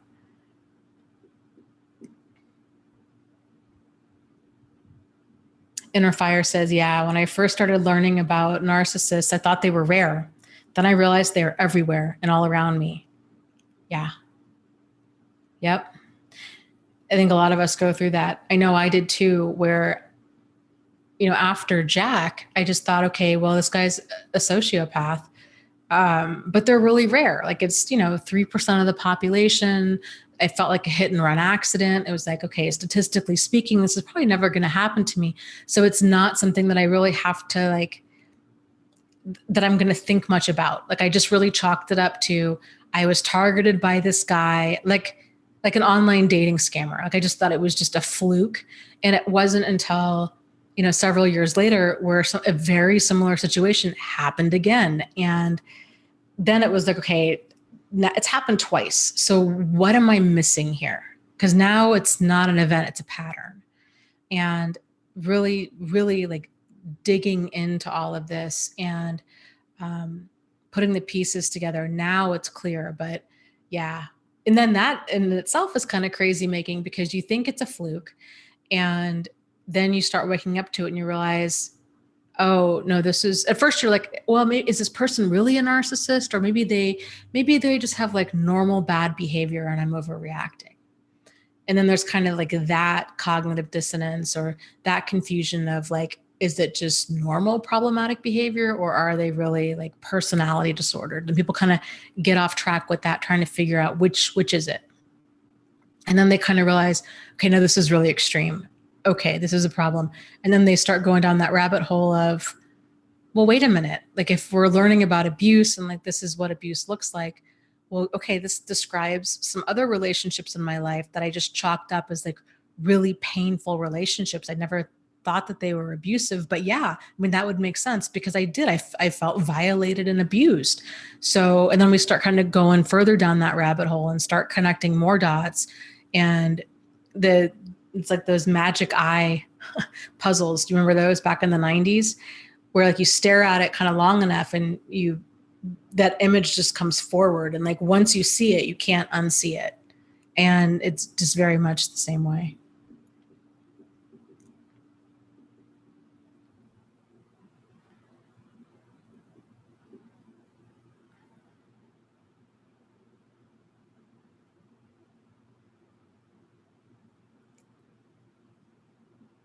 Max, that's a great question. Max asks, when is it constructive criticism and when is it abuse? Where is the line? Here's the thing. Constructive criticism is only really constructive if a person's asking for it. If somebody else is just giving their unwanted, unsolicited opinion and kind of this biting,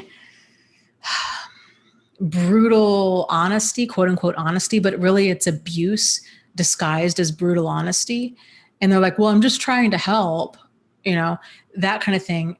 If you tell them to stop and they don't, then this is abusive, because nobody wants to be like, well, I'm just trying to help you by pointing out everything wrong with you. It's because I care.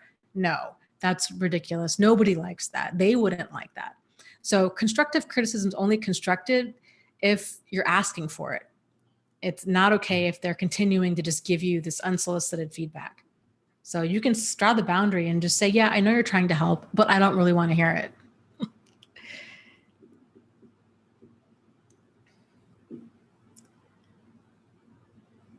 Inner Fire says, yeah, here's one. It's the whole, can I be honest with you?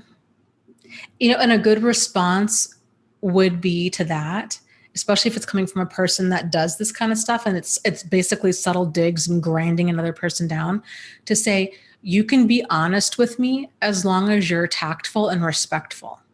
Or you can say no. Like, I don't really want to hear whatever it is you have to say. Or I'm not open to feedback or criticism about this. Thanks, but no thanks. Like, you don't need to sit there and listen to the peanut gallery, because that's what they're being. I mean, it's just ridiculous, because people that do that kind of unsolicited advice, especially cloaked as constructive criticism or being helpful or just being honest, they would be really upset if you were to do that to them. Yeah, Truth Seeker says, I wonder what would happen if you mirrored their constructive criticism back at them. They would generally be really upset and offended and hurt, because nobody likes that. And half the time, it's just their opinion anyhow. If it's even sincere, a lot of times it's abuse. It's designed to grind somebody down, and it's not sincere. It's to plant these seeds of insecurity in order for them to kind of gain power and control over their target. Okay, let me...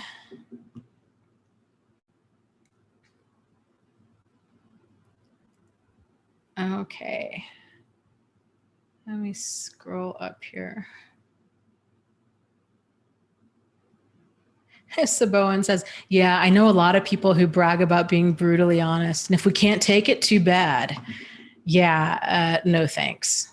Yeah, it's the same. It's just such a jerk face thing to do. Just be like, I just call it like I see it, I just can't help. I just see it. If you can't handle it, that's on you. It's not on me. I'm just brutally honest. Like, no, dude, you're a jerk. Like, you want me to be brutally honest with you? Like, take a seat and let's have a talk. Like, it's such an excuse for abuse. And I don't even know if people fully realize that that's what it is. But I dated a guy briefly who had that. And I mean, his was abusive. And it was so crazy. He had lost a ton of friends. He just didn't get it. Like, his friends' wives wouldn't let their husbands hang out with him, because he could be such a jerk. He was so opinionated and arrogant and just difficult. God, that, he ran people off. And he viewed himself as, it's just so difficult to be me. Like, it's so difficult. Like, I'm just so smart and amazing and insightful, and I just keep it real, and people can't hang with that. And it's like, dude, you're totally alone. Like, people are steering clear, like way clear of you. Not just them, their other family members too. Everybody's steering clear of you. Like, it's not that they can't handle how amazing you are. There's something seriously wrong with you. Like, you have no emotional intelligence whatsoever. Crazy. Frankly, that's when I should have broken up with him. Like, when I found that out. Yeah, but so, when there's smoke, there's fire. And, crazy.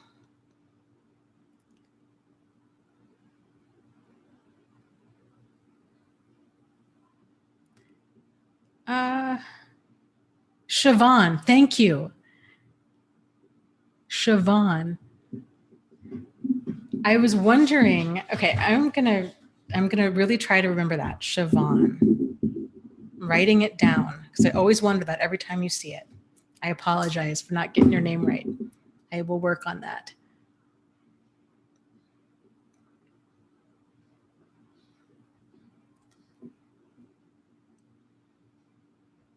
It's Irish, he says. Really?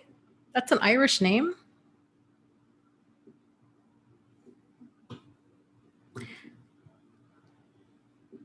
Yeah, my Irish awareness needs improvement. Big time. I'm not even going to tell you the things that I know about the Irish in Ireland, because it's sad how little I know. Other than it's very green and lush over there, from what I hear.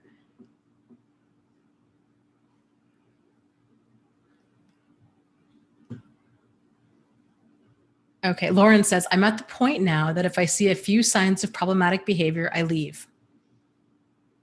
I think that is a good idea. It's a whole where there's smoke, there's fire. And, we talked about this before, but like for me, it was really helpful to have an idea ahead of time of deal breakers. So for me, it's abuse, active addiction, adultery, or attitude, meaning, are they constantly negative? Are they, brutally honest? Are they kind of disempowering? Are they diminishing? Do I feel ground down? I mean, there has to be this level of like mutual trust and support there. And if they have this attitude of like criticism or undermining or complaining or what have you, words, I feel my energy is drained. In short, I guess is what it is. My energy feels drained by their attitude. I can't be around that person. So having an idea of like what deal breakers are, and then, any type of, if I find myself starting to play detective about their behavior, or if I find myself questioning my reality or my sanity, is it them? Is it me? Is this like from my past? Are these like old triggers? Is it, I don't know. If I'm feeling emotionally or mentally fried and crazy making, being made crazy when I'm around them, I know now I've got to get away from that. Like there is no justifying that. It's not healthy. Like, and it's a sign, it doesn't get better, it gets worse. Michael says, have you ever had narc friends? Yes. I had one big one. I had one relationship. My friend in like junior high and high school was just absolutely awful. And I used to even joke at the time that I'm like, I feel like I'm in an abusive relationship. She was so controlling and paranoid and demanding and just difficult. I mean, I remember when we were starting to drive, she refused to sit in the back seat. She always had to ride shotgun. And everybody knew, like, she always rode shotgun. Like, it wasn't even ever debated. She just always got her way. And she just was a hateful, spoiled. My mother one time told me, she's like, I really don't like your friend. She's like, I've never met a child her age that is such a brat. And it was so true. She and her sister were awful to their parents. They ran the show. I remember her mother telling me one time that they just catered to those girls. Like those parents, just whatever those kids wanted, they got. Her sister really was actually pretty likable and wasn't that bad as she got older. But my former friend just got worse. She just was so awful. Her mother used to put Hershey's Kisses on every single stair all the way upstairs and down the hallway to like lead a path for her to go take a bath when she was a little kid. Like it was just ridiculous. And I remember I went on a road trip with them one time we went to Santa Fe. And so it was like a, I don't know, 10-hour road trip. And she's her parents, mind you, we were like 16 at the time. Her parents had packed like an activity pack for us with, I'm not even kidding you, like colored pencils and a coloring book and like little fun things to do. I just remember thinking like, you've got to be kidding me. Like I can sit here and entertain myself. But she was a brat and she's given her dad wet willies while he's driving and she just was awful, freaking ridiculous. Oh God, she was something else. Made my life a living hell.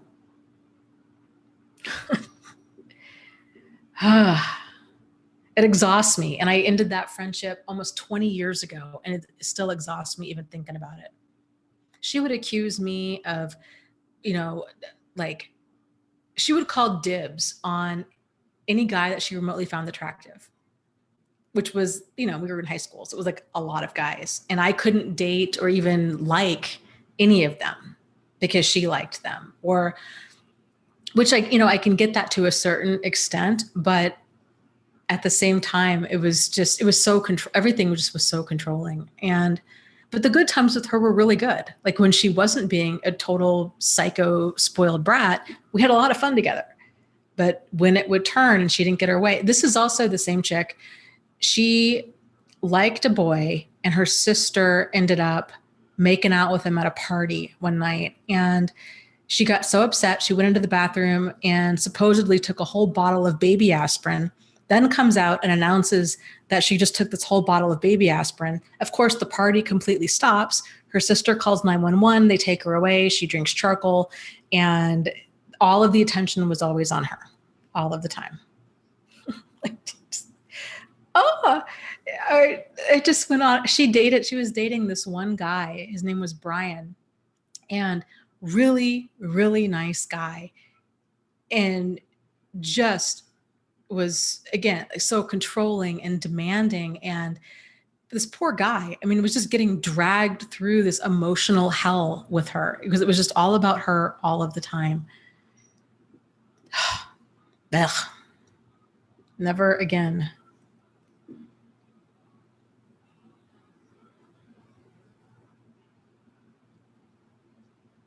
That's interesting. Kevin says, yeah, I just stopped buying things from used stores just to raise my mentality and my standards on how I think. Yeah, that can be it's interesting when we start examining like our habits or where our line for like what's acceptable is. That's something that I'm always become very, very self-aware about when I go and visit my family in Chicago, because even though my parents had money, it was really like none of it was spent on clothes. None of it was really spent on us in ways that a parent should spend money on a child. Like we just, it was awful. Like I had clothes that didn't fit. I had clothes that were stained. It was embarrassing. Like just not okay. And going and seeing my cousins, I was always really painfully aware of this. Like, okay, their parents do spend money on them and do make them a priority. And they would like never. And here I am wearing shirts that stink or socks with holes in them, or even as an adult, even when I have my money and I can go and buy new things, it's like I was still, my standards were just still really, really low. And that's something that I still have to really kind of watch as well, because it makes me sad sometimes. Like, wow, that's my standard. Like here's another example of that. For a long time, I had a bunch of Teflon pans and they were all scraped up. I had them for a long time. They were just scraped up. Well, that's toxic. Like that's dangerous to be cooking in Teflon pans that are all scraped up. But I had this attitude of kind of scarcity, like in frugality. Like I don't deserve to have to spend. It seemed very luxurious to go buy more pans when these were perfectly functional pans, even though these were toxic pans. And it took a lot for me to actually go throw those pans away. And because I'm like, I don't even want to donate these because they're toxic. Like it's scratched up Teflon. And even though, I didn't like go spend a lot of money on pots and pans, I probably spent like $50 on like a cheap stainless steel set. But that was a big thing for me to do that and be like, I deserve to not eat off of like toxic pans. Ridiculous.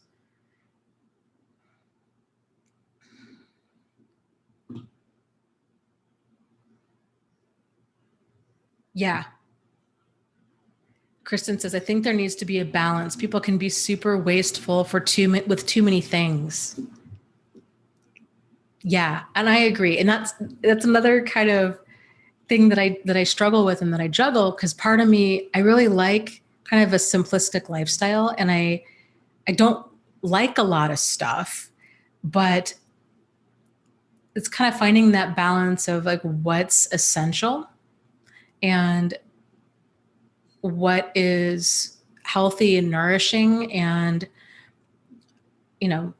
just realizing that it's okay to have things that are healthy and nourishing in our life. And yeah, it doesn't need to be like, well, I just deserve, I deserve to have 100 pairs of shoes, or, whatever. People do take it to an extreme, and, that's not a solution either. Cause then it's kind of this false self-esteem of, we kind of then become the stuff, which isn't healthy either. So but yeah, I hear what you're saying.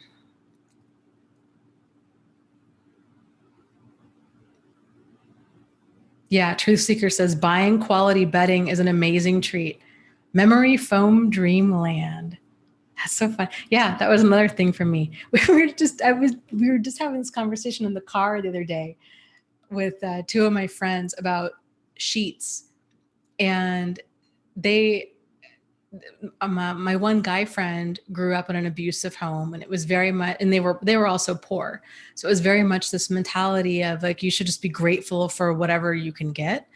And so he was saying, he's like, yeah, I never realized that sheets had a thread count. And my friend is now like 45. He's like, I never realized it. And he's like, then I experienced like 800 thread count sheets. And he's like, they're amazing. And we were kind of joking about that, and just saying, yeah, it feels so luxurious to spend money on high quality sheets. But man, because you're so used to like, the 200 thread count, this is total first world problems, right? But like spending money on like 200 thread count sheets, which are like exfoliating, like they're not comfortable at all.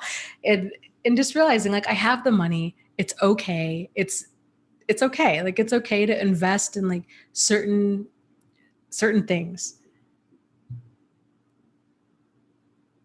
Kristen says, yeah, new quality sheets after the divorce, priceless. G says, Dana, yeah, it takes a while to get over this childhood brainwash.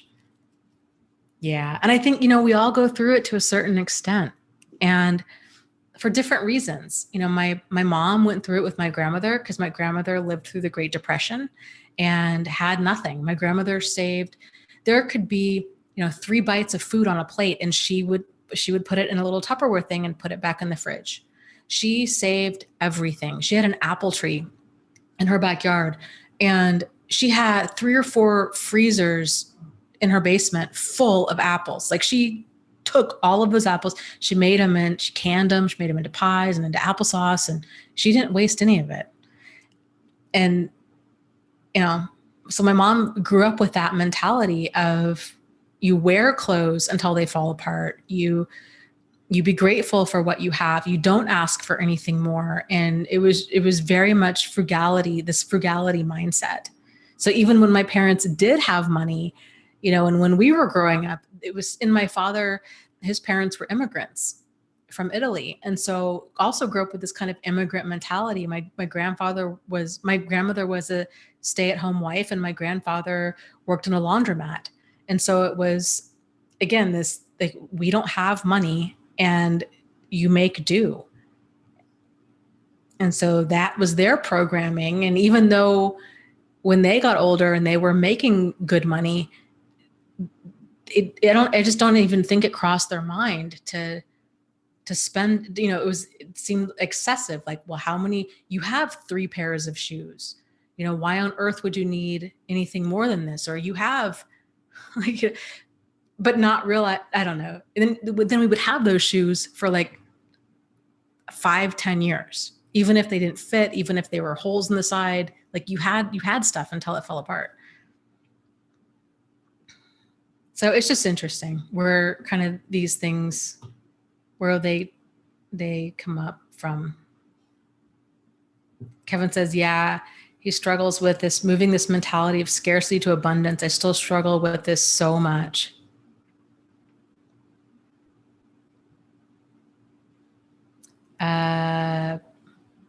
Panda? Panda says, oh, are you still live? Did I get the time wrong? Well, we're still live. We're going to be going for probably another like 45 minutes or so. We normally start at 8:30 Eastern Standard Time. We go for about 3 hours. So Missouri Cowboy, thank you so much for the live stream donation. Much appreciated. As always. That's what people are talking about here. Bear says, hey Dana, the camping trip got postponed for 2 weeks. Pictures of me goofing off and cartwheels with your shirt will happen then. Fantastic. Yeah, no pressure. It's fun. It's fun to see people.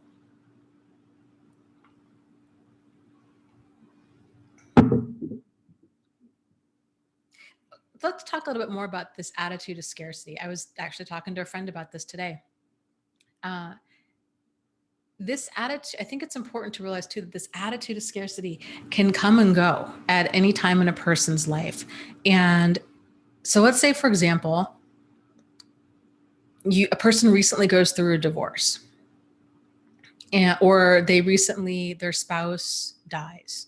Some sort of major life transition happens where these needs that were getting met in a certain way, either emotion, or they lose their job. So like emotional needs or financial needs or what have you, are all of a sudden radical change. They're not getting these needs met. We are, as human beings, we're driven to get these needs met. And it's really hard because this is such a deep primal thing within us. It's happening at a much deeper level in our brain. And so when we start acting in a way where we're like, this doesn't make sense. Like, what am I doing? I'm being very impulsive. I'm acting in a way that's not really normal. I'm making a lot of bad decisions. I'm feeling anxiety. I feel like I'm in this scramble to I'm making terrible decisions with partners or with jobs, or I have this attitude. I'm afraid. I'm afraid of not having money. I feel like I need to stay in this job because I'm afraid that there just won't be enough. Or you kind of just find yourself doing things that you might not have done in the past. Like you might even find yourself kind of unintentionally, hoarding food. It sounds strange, but it can be true. Or being, saving leftovers. We're like, wow, I would normally just throw that out because it's like 3 bites of food, but I'm feeling the need to save this, or I'm just acting really different. Like, what's going on with that? A lot of times it can be that attitude of scarcity. It's a very fear-based kind of primitive drive within us. And it happens when we're scared, when we're scared that these needs are not going to be met. And so it's like our brain being like, hey, this need is being met by kind of what's right in front of us. So I'm just going to go towards this, even though it might not be the healthiest thing for me. You see this a lot with people, especially, divorce or being widowed or widower. People talk a lot. They're like, don't make any major life changes for at least 6 months after like a death or a divorce. And that's why, because people often, here's the weird thing. People oftentimes think that they are so clear. They're like, I know what I need to do. I need to move across the state and I'm going to buy a restaurant. Or I've met this amazing person. I've never met them before. They live, in Europe, and I'm going to sell everything and I'm going to move to Europe and we're going to get married. Like, they do really impulsive things, but oftentimes they don't realize that they're being impulsive, or they don't realize that that they have really bad judgment right now. And it's because those needs went from being unmet to somehow the thought of like, okay, I can really get these needs met. And this is why two people are really vulnerable and they don't even know it, that they can get so tangled up with an emotional manipulator. And this is why emotional manipulators are on online dating sites. It's, they can promise to be this perfect partner for a person and really get them lured in a short amount of time with that love bombing. And then they very quickly start asking for money and they just drain a person's account. And the person doesn't realize what happened until they quit hearing from the scam artist. Let's see, Bear sent a donation in the chat live stream. And he says, what have you done to heal today? I think that's such a great question. I did a video about that a long time ago. And it was a video about letting people know, like, you are healing in small ways every single day, even though you might not feel it. Like, most of the time we're not going to notice. Like, it's very rare that we notice, oh, yes, I am healing. It just doesn't happen like that. It tends to happen slowly, gradually over time. And then next thing we know, we're like, oh my gosh, you know what? It's so wild. This used to really bother me and now it doesn't. Like, when did this happen? It's a slow process, but it's an ongoing process, and it's happening in so many different ways every single day. So I would be curious to know with you guys, like, how have you been able to heal today? Or what have you noticed? And for some people that might mean, you know what? I used to cry. I used to not be able to get out of bed. And today I actually took a shower. Or, you know, I used to cry 10 times a day. And today I only cried 6 times. Or I used to think that I would never smile again. And today I went for a walk with my dog and the weather was so beautiful and I had such an amazing time. I couldn't stop smiling. Like, all of these little things, these are healing moments. This is what healing looks like in the process of it.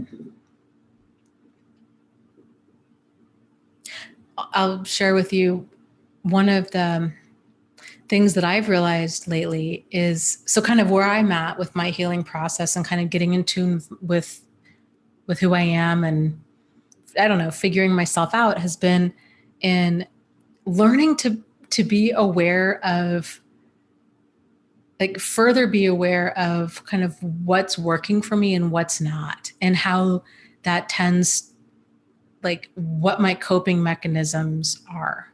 So for example, I've learned, we were talking about earlier, like, YouTube can be very, very stressful and very triggering and very painful. And I didn't realize a lot of this for like a long time. And so, like, I thought, well, why am I avoiding making videos? Why am I avoiding reading comments? Like, why am I sleeping all the time? Why am I gaining weight? Like, I didn't get it. I didn't know what was going on. And thank you, Panda, for the donation on the super chat. That's awesome. I didn't know what was going on. And then I realized, and I was really bummed about that. I'm like, man, am I lazy? Like, what's going on? And then I realized, okay, this is how I'm handling overwhelm. And I needed to figure out some ways to do this, to handle it better. So, and even like with writing, and also kind of developing a routine. So like for me, like with writing this book, so I have found when I do the live streams on Wednesdays that it tends to take a lot out of me. Like it takes a lot of energy. Thursdays, I'm pretty much just wiped. Like I tend to sleep in. I tend to I need to do something to kind of emotionally recharge. And so instead of feeling lazy or getting down on myself about that, then it's sort of like, okay, you know what? Then Thursday I can work in the garden, or I can just take the day off, which I have a really hard time doing, but I could at least take half the day off and I could go do something fun to kind of fill that bucket and not feel guilty about it, or that I'm lazy, or like I don't need to make it, it just is what it is. So, and the same thing with writing, because this is like really heavy subject matter. And so I found that when I write, I can only do it for so long, and then my brain is fried. So I think realizing, okay, I can't, because before I'm like, okay, I'm going to write all day Saturday. And I would really have these great plans of trying to write for like 8 hours. And I guess it was because I thought, well, Stephen King writes 10,000 words every single day. So if I want to be a writer, I need to be like Stephen King and write 10,000 words a day. Well, that's a lot. And I can only write for about 3 hours a day before I'm done.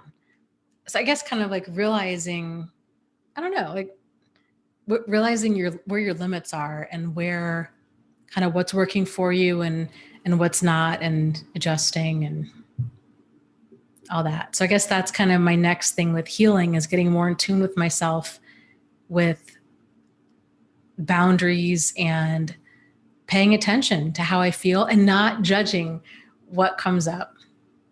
And realizing, okay, this is how I feel when I feel overwhelmed or anxious or what have you, and just releasing all of these other residual feelings of, oh, I shouldn't somehow feel that way. Like that's been big. That's kind of where I'm at with my stuff. I'll be curious to see what other people have to say about kind of where they are and with their healing. Oz asks, hey Dana, is the ability or speed of healing proportional to the degree of destruction involved or level of control? Yes and no. So I think it's more, oh, that's such a great question. And there's so much about that question.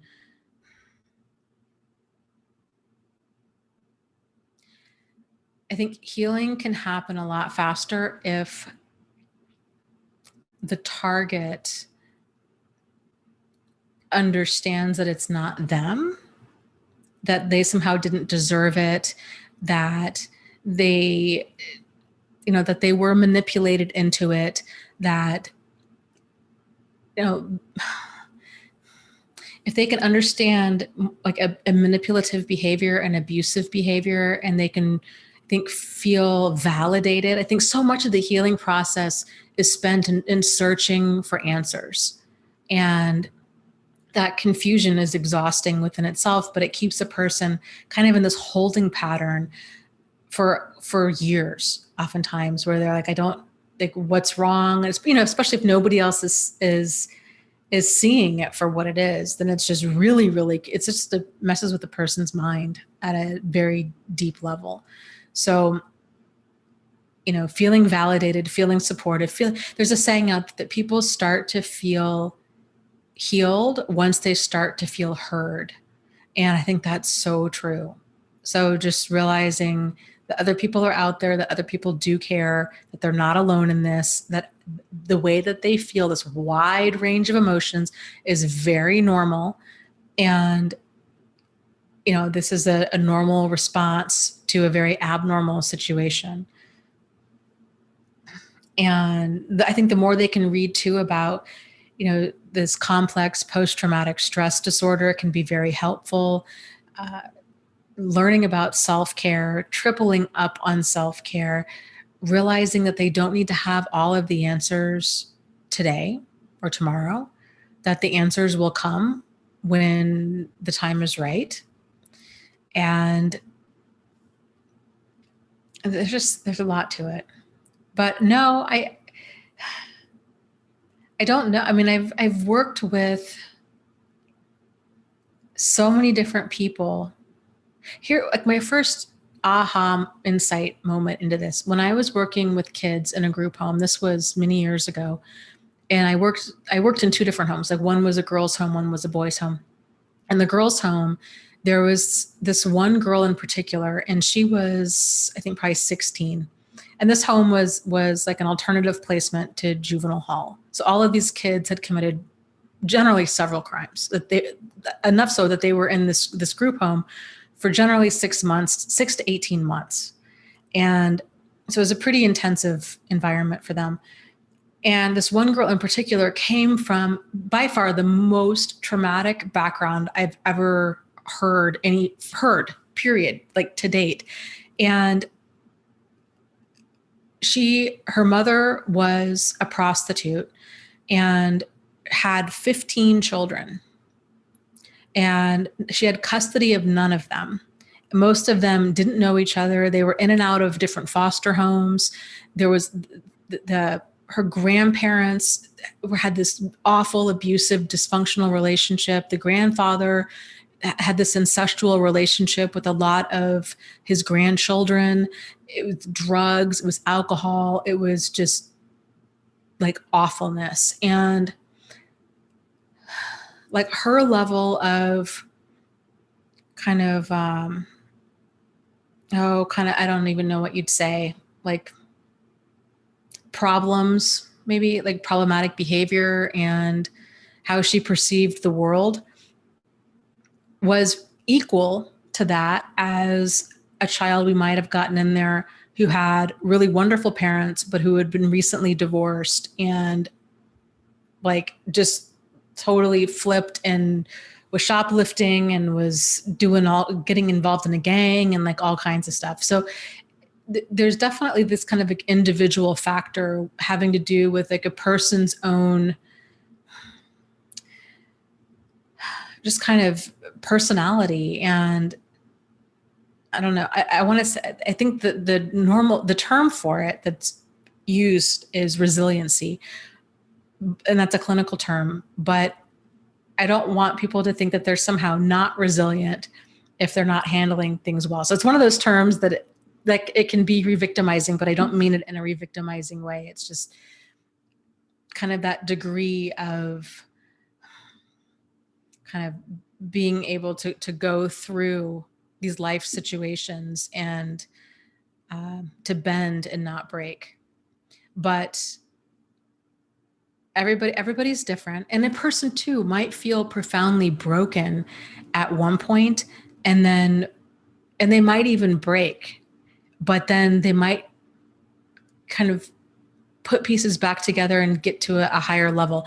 You know, I'd shared in my own life that there was a time where like I vividly remember just laying there and thinking, I don't know how this is going to end. I don't know if I'm going to have a breakdown, like needing a hospitalization, like a full out breakdown, or a breakthrough and have major aha moments from this, or if I'm just going to simply break.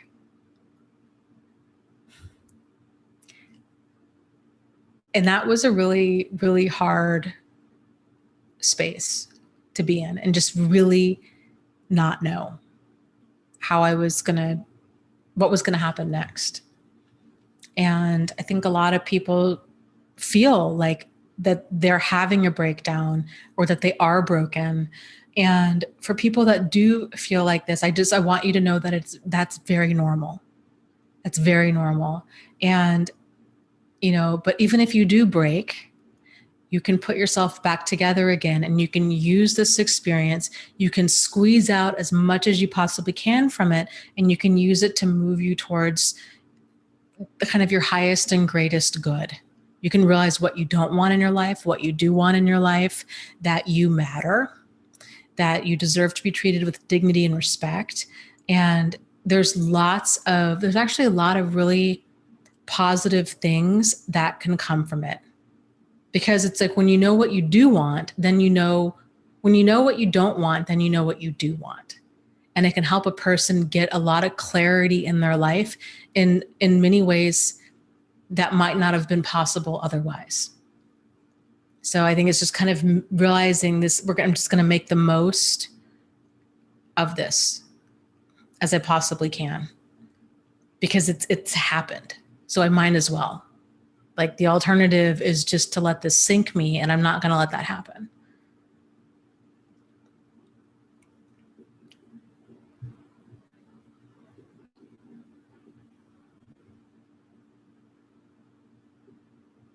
Sylvie says, yeah, it's how I'm feeling tonight, Dana. Will this ever end? Thanks for the hope. Yeah.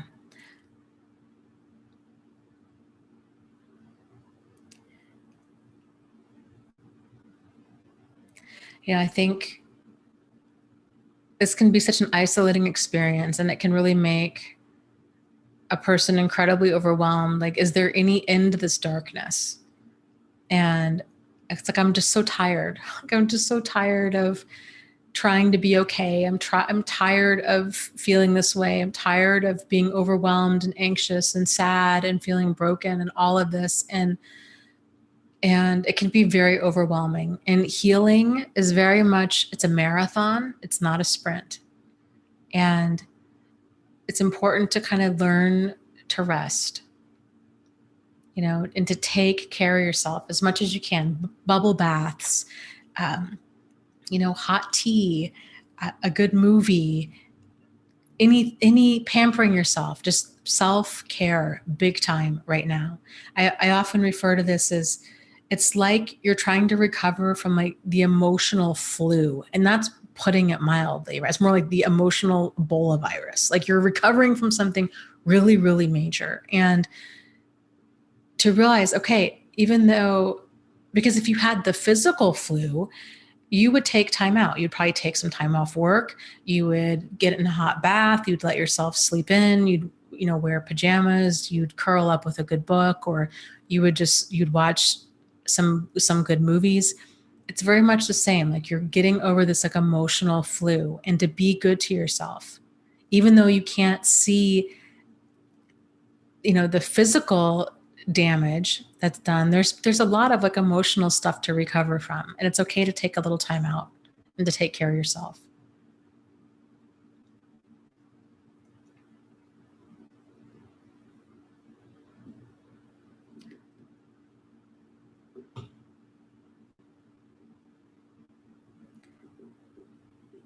Oh, she says, yeah, exactly. Thank you for the validation. I'm crying right now, but it's good tears. Love to you. Yeah, and love to you too. Just, you know, as the saying goes, if you find yourself walking through hell, you just keep walking. You know, you can come out on the other side of this. Just keep going.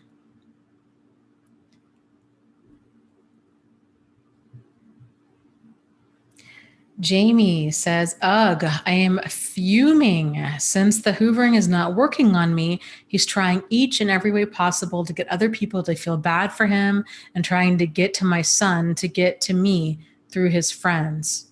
Ugh, that's, so sorry. Yeah, that would be so frustrating and exhausting. The good news is that you can see it for what it is. And you can also tell, you know, your son and his friends, like, this is between, you know, me and my ex. You guys don't need to be involved with this. It's not appropriate that he's trying to involve you in this. Like, this is adult stuff. This is our business. You don't need to worry yourself about this. Like, your job is to be a kid. Our job is to be an adult. And I'm sorry he's dragging you into it. It's not fair.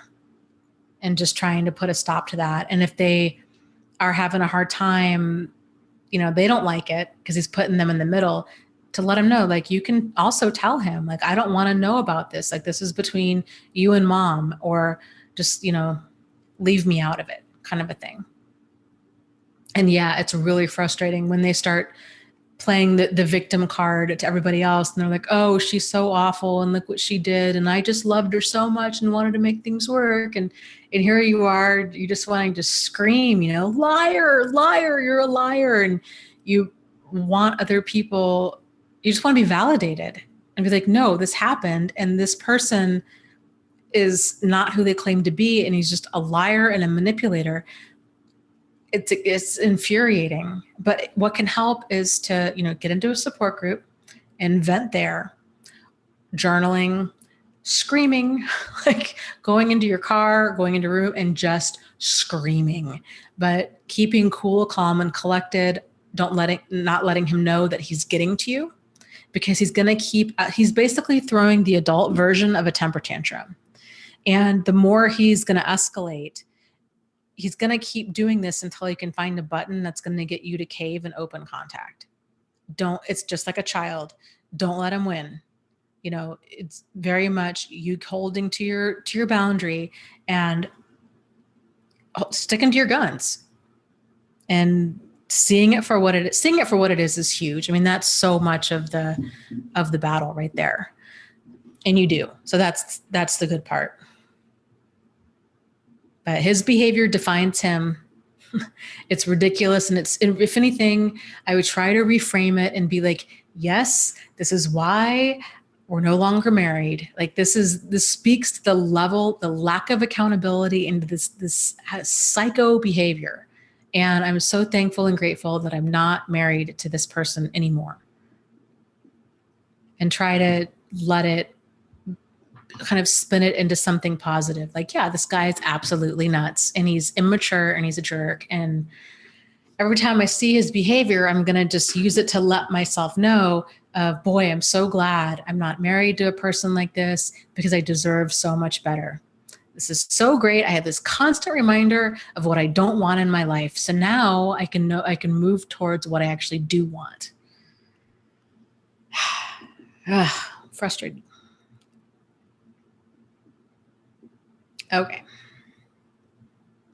Let's see. Inner Fire had a question.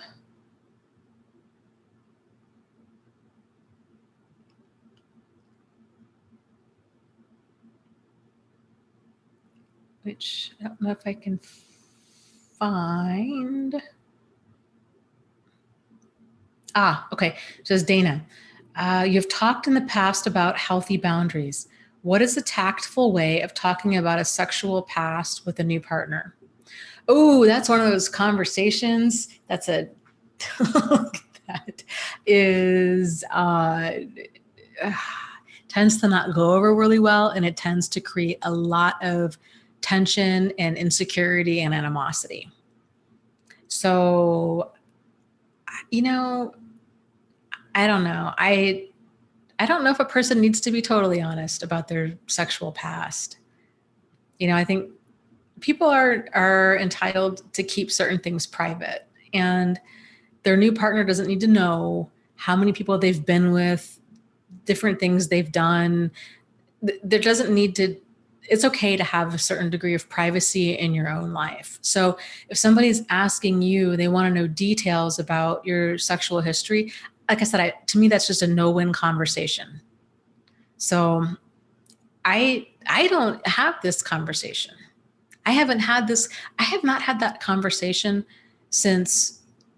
for many, many, many years. I don't know if I've been asked that, and even within like the past 10 plus years.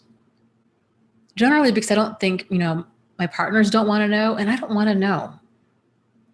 I don't want to know how many people they've been with. Like for me, what matters is today, do they have any diseases that I should know about? Like, do they get tested on a regular basis? Do they use protection? If so, what kind?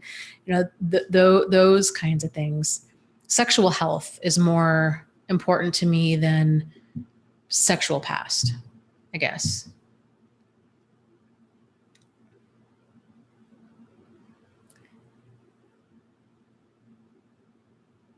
Yeah, Postmodern was saying, yeah, my former partner felt compelled to tell me stuff I didn't want to know. And, when a person continues to tell details that you don't want to know, they're like, yes, and here's, my last girlfriend was so hot. Like I only date hot chicks, or, I've been with so many women. And it's kind of this covert way of like, it can be like planting seeds of insecurity and jealousy. And it's in a way, it's like a boundary push. And if you're telling somebody, I don't want to know, and they continue to tell you, that's a boundary violation. And it shows a lack of respect for you and what you want to know. It's kind of forcing a person to have a conversation they don't want to have. So that would be a pretty big red flag.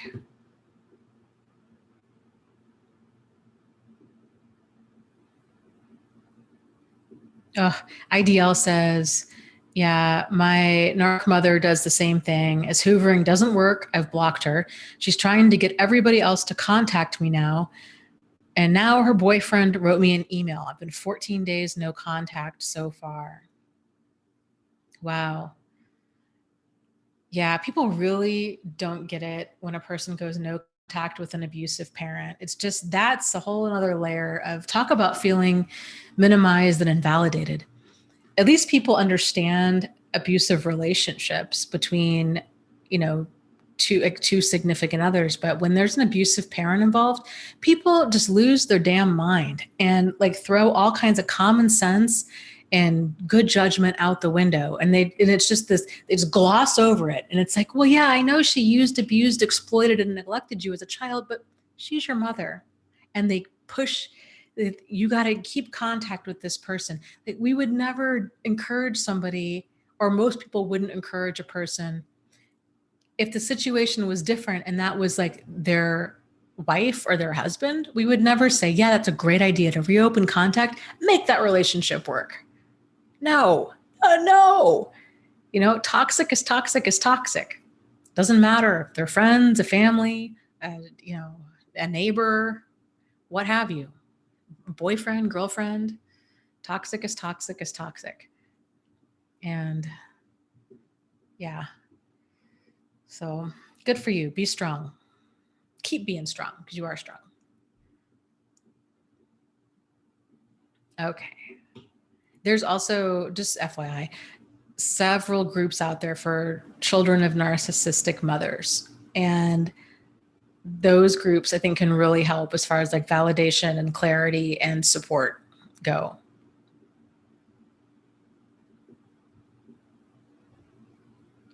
Hope asks, hey, does anyone here have a hard time sneezing or like getting sick? I feel like I'm sick at times, but my body won't get rid of it. Is it my immune system malfunctioning? So stress, it wreaks havoc on a person's body, not just emotionally, but physically.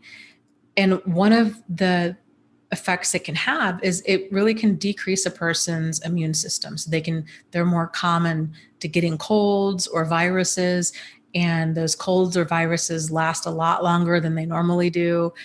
They might get headaches or stomach issues or, you know, digestion issues, or have trouble with sleeping, or just kind of all kinds of things. And it's amazing how I think a lot of it too is just the day and age we live in, where a lot of people are just living in stress is their new normal. And so they just don't realize that the impact it has on their body and how it feels to not have that stress. So yeah, it's very common. I mean, it causes inflammation. It just causes all kinds of things. So very common for a person to go through an abusive relationship and they're like, you know, they might have Crohn's or lupus or MS already, but then it's like super flared up. They might be gaining a lot of weight or losing a lot of weight or have changes with sleep or just all kinds of things. So yeah, it can generally be a sign that if you're under a lot of stress to, you know, that yeah, it for sure can impact your immune system. So it can be good to examine that and then do things to try to counteract that stress. So meditating, there's journaling, there's a lot of guided imagery videos on YouTube. One of my favorite guys out there is Jason Stevenson, but there's lots of them out there. Listening to that as you're going to bed at night, or taking a break during the day and listening to like a short guided imagery video just to kind of ground yourself, going for a walk, taking a bath, just taking time for you. It's amazing the power of getting lost in a good book too can really do for a person. So just some thoughts.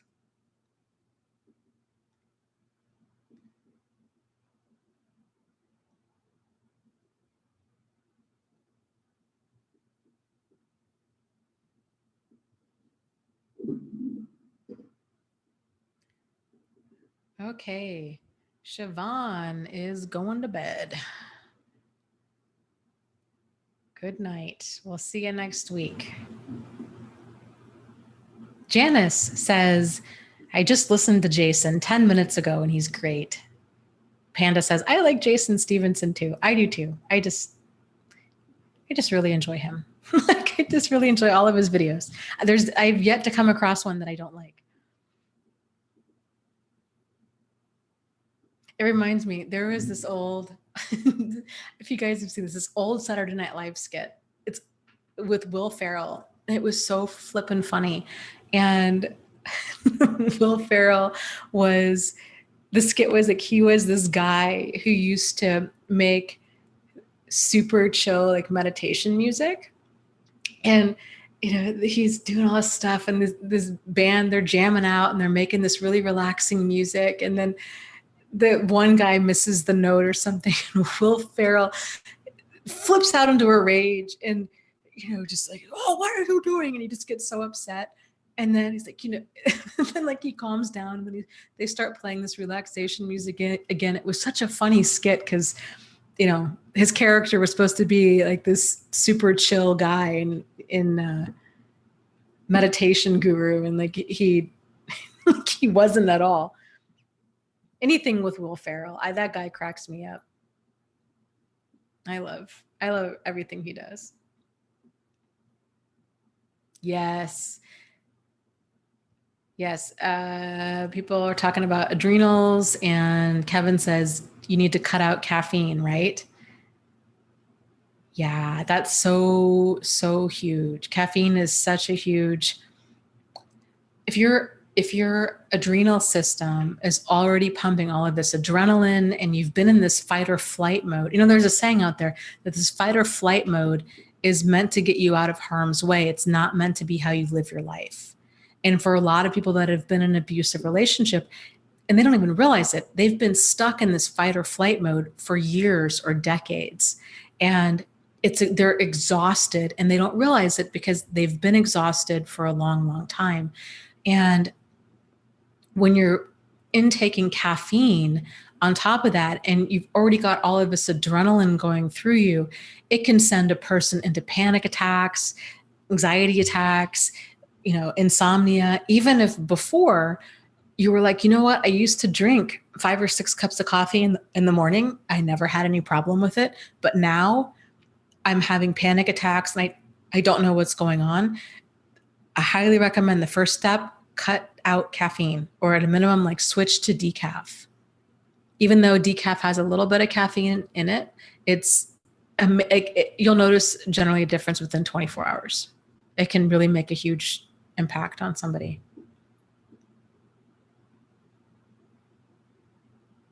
Yes. Banaz says, and also magnesium helps so much. Magnesium is taken out in huge amounts because of adrenal malfunction.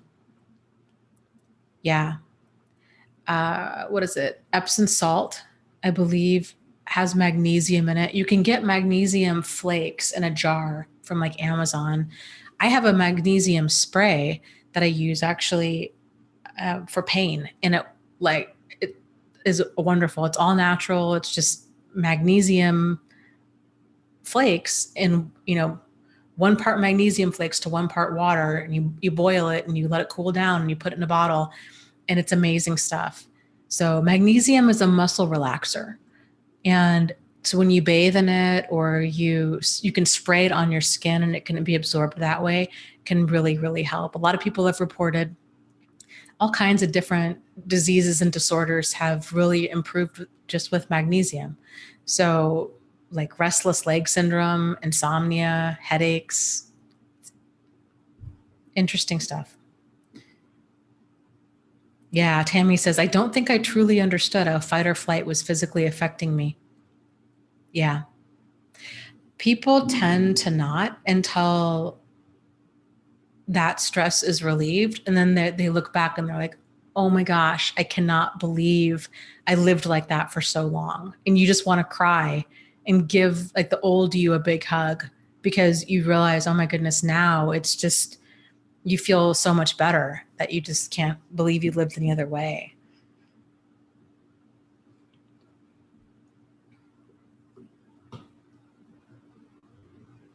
And this is one of the things too, the one thing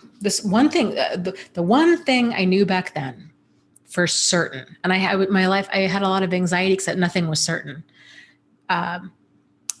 Was the one thing I knew for certain is that I would never look back on this point in my life and think, boy, I really wish I would have worried about that more. When I realized that, that was very much a game changer. And I'm sort of like, okay, then I need to kind of put worry aside as much as I possibly can and focus on being extra good to myself, because I'll realize that I will look back on this and think to my, you just kind of think the future you and then past you, thinking, I will look back on this and think, boy, I really wish I would have been a lot better to myself, or I wish I would have done more self-care. And when you can kind of think about it that way, then it kind of, you realize like, yeah, okay, I'm going to get through this. I have to get through this. Like I'm going through this now. So because this has already happened and I'm going through this, I might as well try to make this healing process as comfortable and enjoyable and supportive and nurturing as possible, because I'm going to go through it anyhow. That was a game changer for me to realize that. So you're going through this anyhow. Try to be as good to yourself as you possibly can, because you will never look back on this and think, boy, I really wish I was worried about that more. Or boy, I really wish I would have done less self-care. Like you're never going to think that.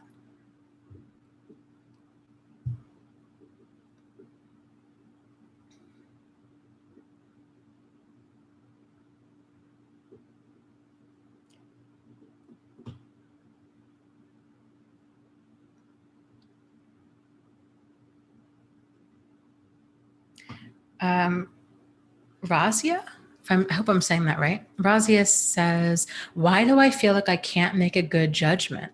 I don't trust myself anymore. I used to take place in conversation with large groups of people on Facebook, and now I'm afraid to initiate conversation. Well, if you've been through any type of situation where you've been used, abused, exploited, generally those three tend to really put a person into like flight mode, where they want to isolate. They become afraid of being hurt like that again, especially when we're hurt by somebody that we love or somebody that we trust. It's a terrifying experience, and it can make a person feel like, I trusted this person. I thought this person was a good person, and I cared about this person, and they really, really hurt me. That'll rattle a person, and it really throws them for a loop. But I think, so not trusting people is very much a part. It's very much a part of this, and that tends to settle down in time. I think realizing that you're in control, you're safe now, and you can always, everything can move at your pace. So if you're talking to people, whether it's online or in person, and you're not feeling 100% comfortable for whatever reason, maybe they're giving you a bad vibe, maybe you're just tired, maybe you're just not feeling social. If you decide to leave, then you can leave. And I think reassuring yourself that it's okay. It's okay. You're going to be okay. You can distance yourself, like you're in control.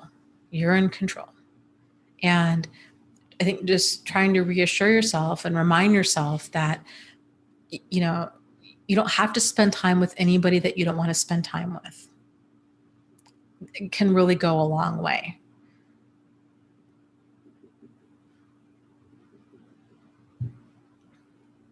But you're having a very normal reaction to a very abnormal situation. It would be strange for you to go through something like this and to be used, abused, or exploited, and then that's over, and then it's like nothing happened. and you're happy and you're chipper and you're going through your day and you're friendly and outgoing, I would be really worried about you if that's how you were reacting to what happened. So your reaction is very, very, it's normal and it's appropriate. And in many ways, it's very healthy. So I guess if you can kind of take comfort in that and realize it's part of it, and it's okay. It'll calm down in time. You're in control. You can distance yourself if you want to, or if you need to.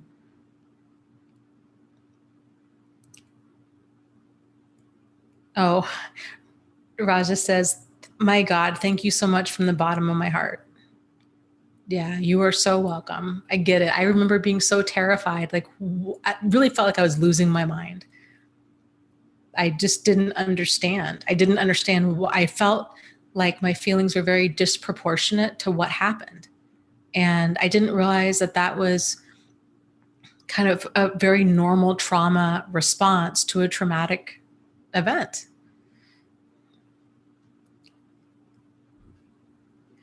See, Bear asks about magnesium. He said, where do you spray magnesium? Is it absorbed through the skin?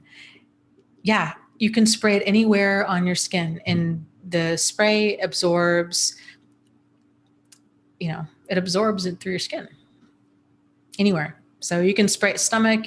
I have this issue with my wrist. It's kind of like tendonitis. I spray it on my wrist. Use it for back pain. You can spray it on your back. It absorbs, even though it's called magnesium oil, it's not oily. It absorbs and doesn't, if you put a lot on your skin, it'll eventually start kind of drying out, because magnesium is a salt. So it can dry it out, but it's just phenomenal stuff.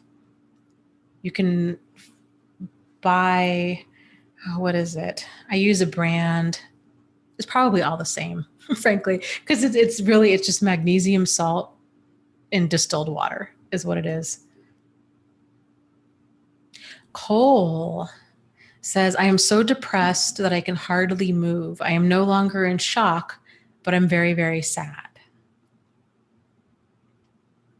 Yeah. And that can be very, very normal to go through. I had talked about this in a recent video.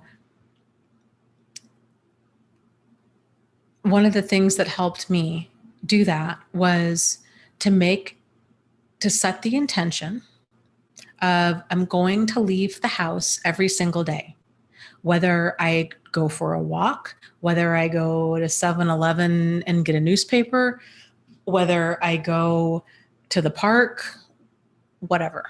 Like, just even walking around the block, just getting out of the house can really go a long way. Something else that can help is sometimes, so I used to do, this helped me at least, would be to kind of channel my inner drill sergeant.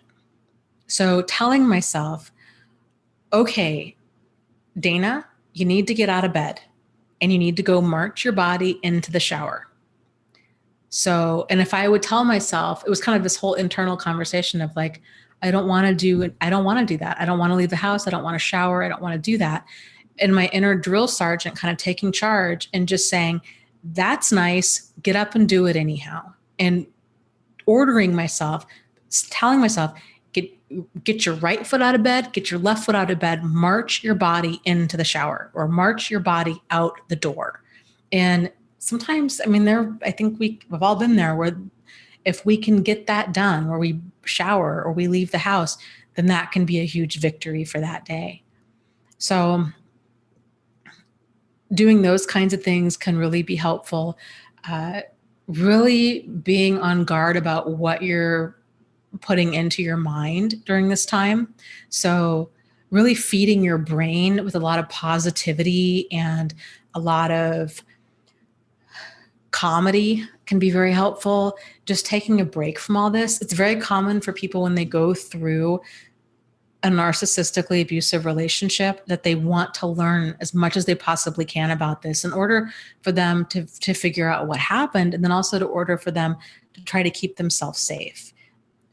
the downside to that is this can be really heavy stuff. And even though you might be kind of feeling like obsessive about learning as much as you can, or it might seem interesting to you, I think it can also be really important to pace yourself and to pay attention to how you feel when after you've been consuming this stuff. I mean, are you feeling, is it giving you kind of clarity and insight, or is it more at the point where you're feeling this is really heavy and it's like kind of feeling maybe re-traumatizing? And so if you're feeling more like this is not the healthiest thing for you right now, to realize it's okay to take a break and then go do something totally different for a while, for an hour, a day, a week, a month, what have you. And if you have any friends or family around that are supportive, it can help to reach out to them and just say, I'm really having a hard time right now. And I'm having a hard time functioning. And reaching out to people and letting them know, because, you don't need to go through this alone.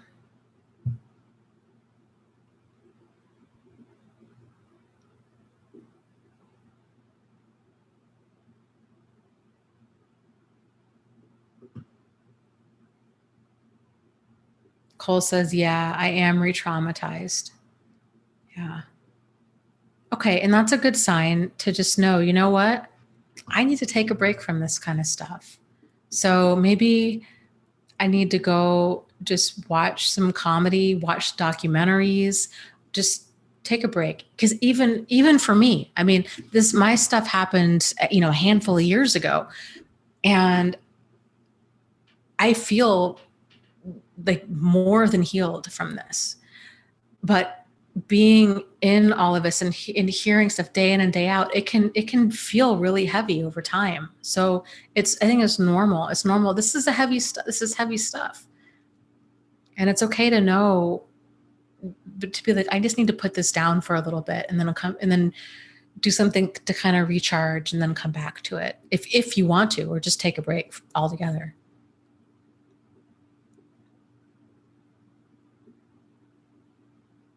Yeah, Piper says, I definitely feel obsessive about learning everything, and the thoughts and the red flags are constant.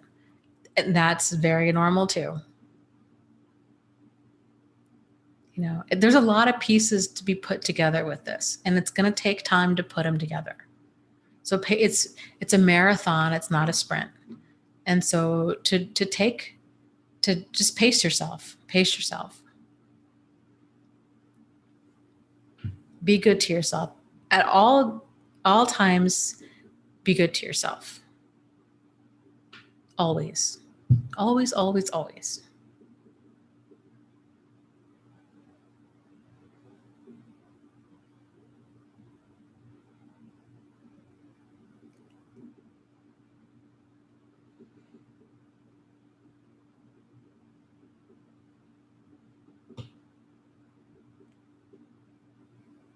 Yeah, movies, and I think other kind of like lighter YouTube channels can be really helpful, because then you're not trying to force yourself to feel different. It can be hard to take a break, to be like, I don't know how to take a break from how I feel because I can't stop feeling the way that I feel. If you can do something that helps you to kind of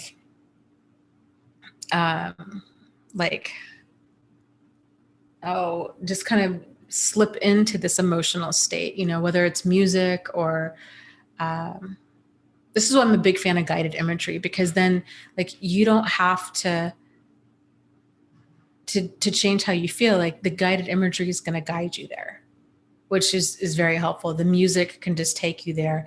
I think it can be a lot easier to just start a movie, even if you're not that into it, to get engrossed in a movie than maybe a book for some people. So yeah, comedy. Yeah, my research and Truth Seeker was saying, force yourself to watch a good comedian. Yeah, Louis C.K. a lot of people like. I was still am, huge Dave Chappelle fan. I think he is hilarious. Chris Rock. I mean, the older comedians too, the old John Candy, the old Steve Martin,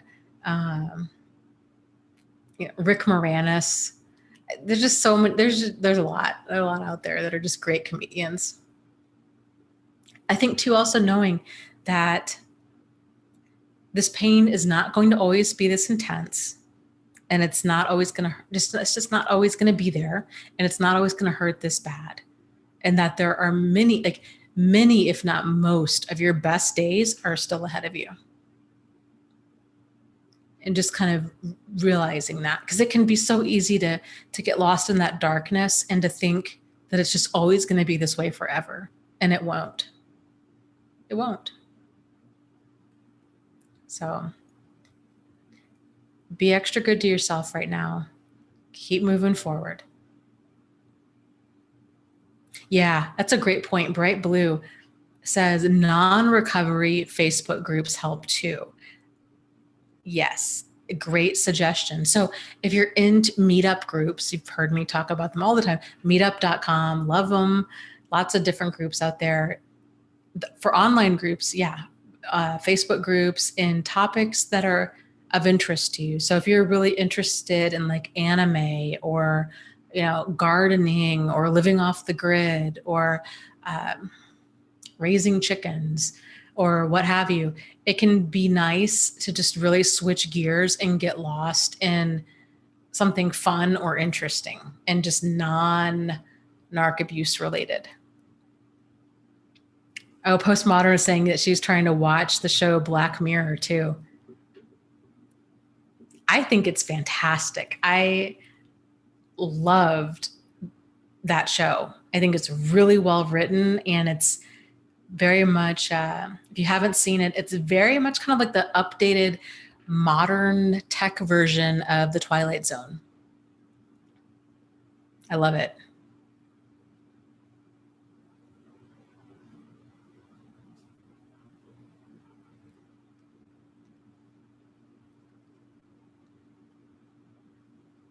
Yeah, Zamika says, yeah, I love Lucy.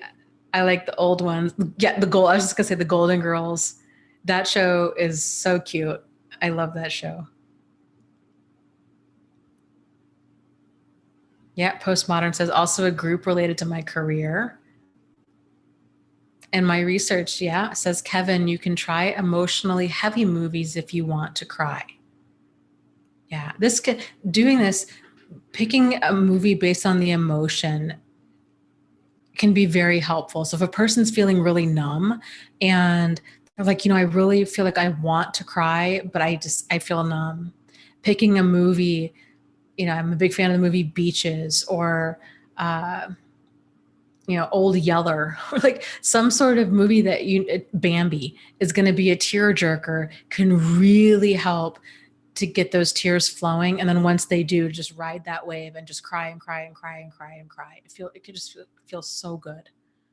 So, so good. Postmodern says, I'll try Black Mirror as all my other shows are bothering me. I think you'd really like it. The first episode, I wasn't really a huge fan of. So they're all different. If you're not familiar with the show, it's like the Twilight Zone. Like they're all standalone episodes. They don't build on each other. And they all have to do with technology, kind of like the skewed version of technology, kind of. But what's creepy about it is when you watch these episodes, you're like, yikes, like that could totally happen. Like we are not too far off from that happening. It's a great show. Just really well written.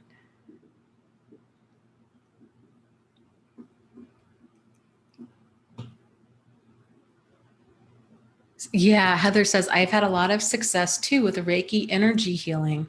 It's good to help ground you. Yeah, for a while there was a kind of a spiritual center here in town. They would do like Reiki healing sessions that were for donation. And when I was really struggling with kind of my YouTube channel and learning, building that thick skin and learning how to handle trolls and all of this, that was one of the best things that I was doing for myself, and was going to these Reiki sessions. It just was so incredibly relaxing. And I don't know if it, I don't know. All I know is I would leave feeling amazing. So uh, just something you can check Meetup too to see if there's Reiki groups in your area. Missouri Cowboy is talking about Black Mirror. Yeah, it can be kind of dark and twisted.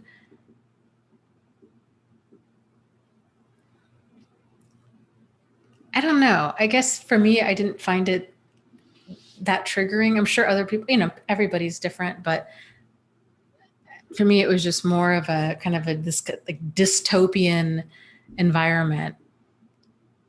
I guess that's how I saw it. Tanitria says, yeah, she likes the beauty gurus, gets lost and concentrate on myself with beauty products. Yeah, I don't even wear like obviously I wear makeup, but nothing compared to these beauty gurus. And I'm not even that interested in makeup. And I could spend hours. It's just fascinating, especially it was their name, Candy Johnson. Like even if you're not a makeup wearer, it's fascinating because she'll transform herself into like Snow White or Marilyn Monroe or just the Statue of Liberty was one of them. Just all kinds of make. It's amazing what people can do with makeup. It's fun. It's fun to watch.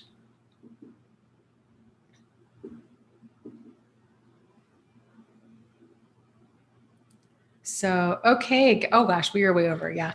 So, okay, guys, let's just take a minute and just sit in silence and just kind of focus on being here and sending out healing energy to other people and healing energy back to ourselves. So I like to do this with my eyes closed, but you do it with whatever feels good to you. So if you want to just relax and just take a deep breath in and a deep breath out.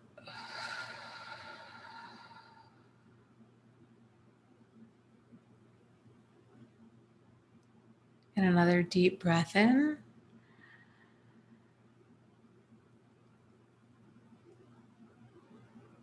And out.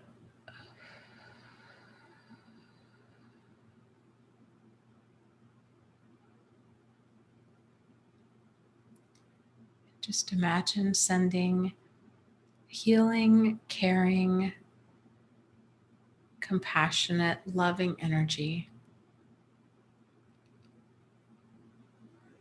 to whoever needs it, and to include yourself in that too.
Okay, and when you're ready to come back, be here and open your eyes. Just realize that you matter and that you can move forward from this and that you are not alone. So you guys take care. Have a fantastic week. We'll see ya on, I guess, next Wednesday. So take care. And as always, lots of love to you guys. You are not alone. You are not crazy. And you really can move forward and heal from this. So take care, and I will see you soon. Okay, bye.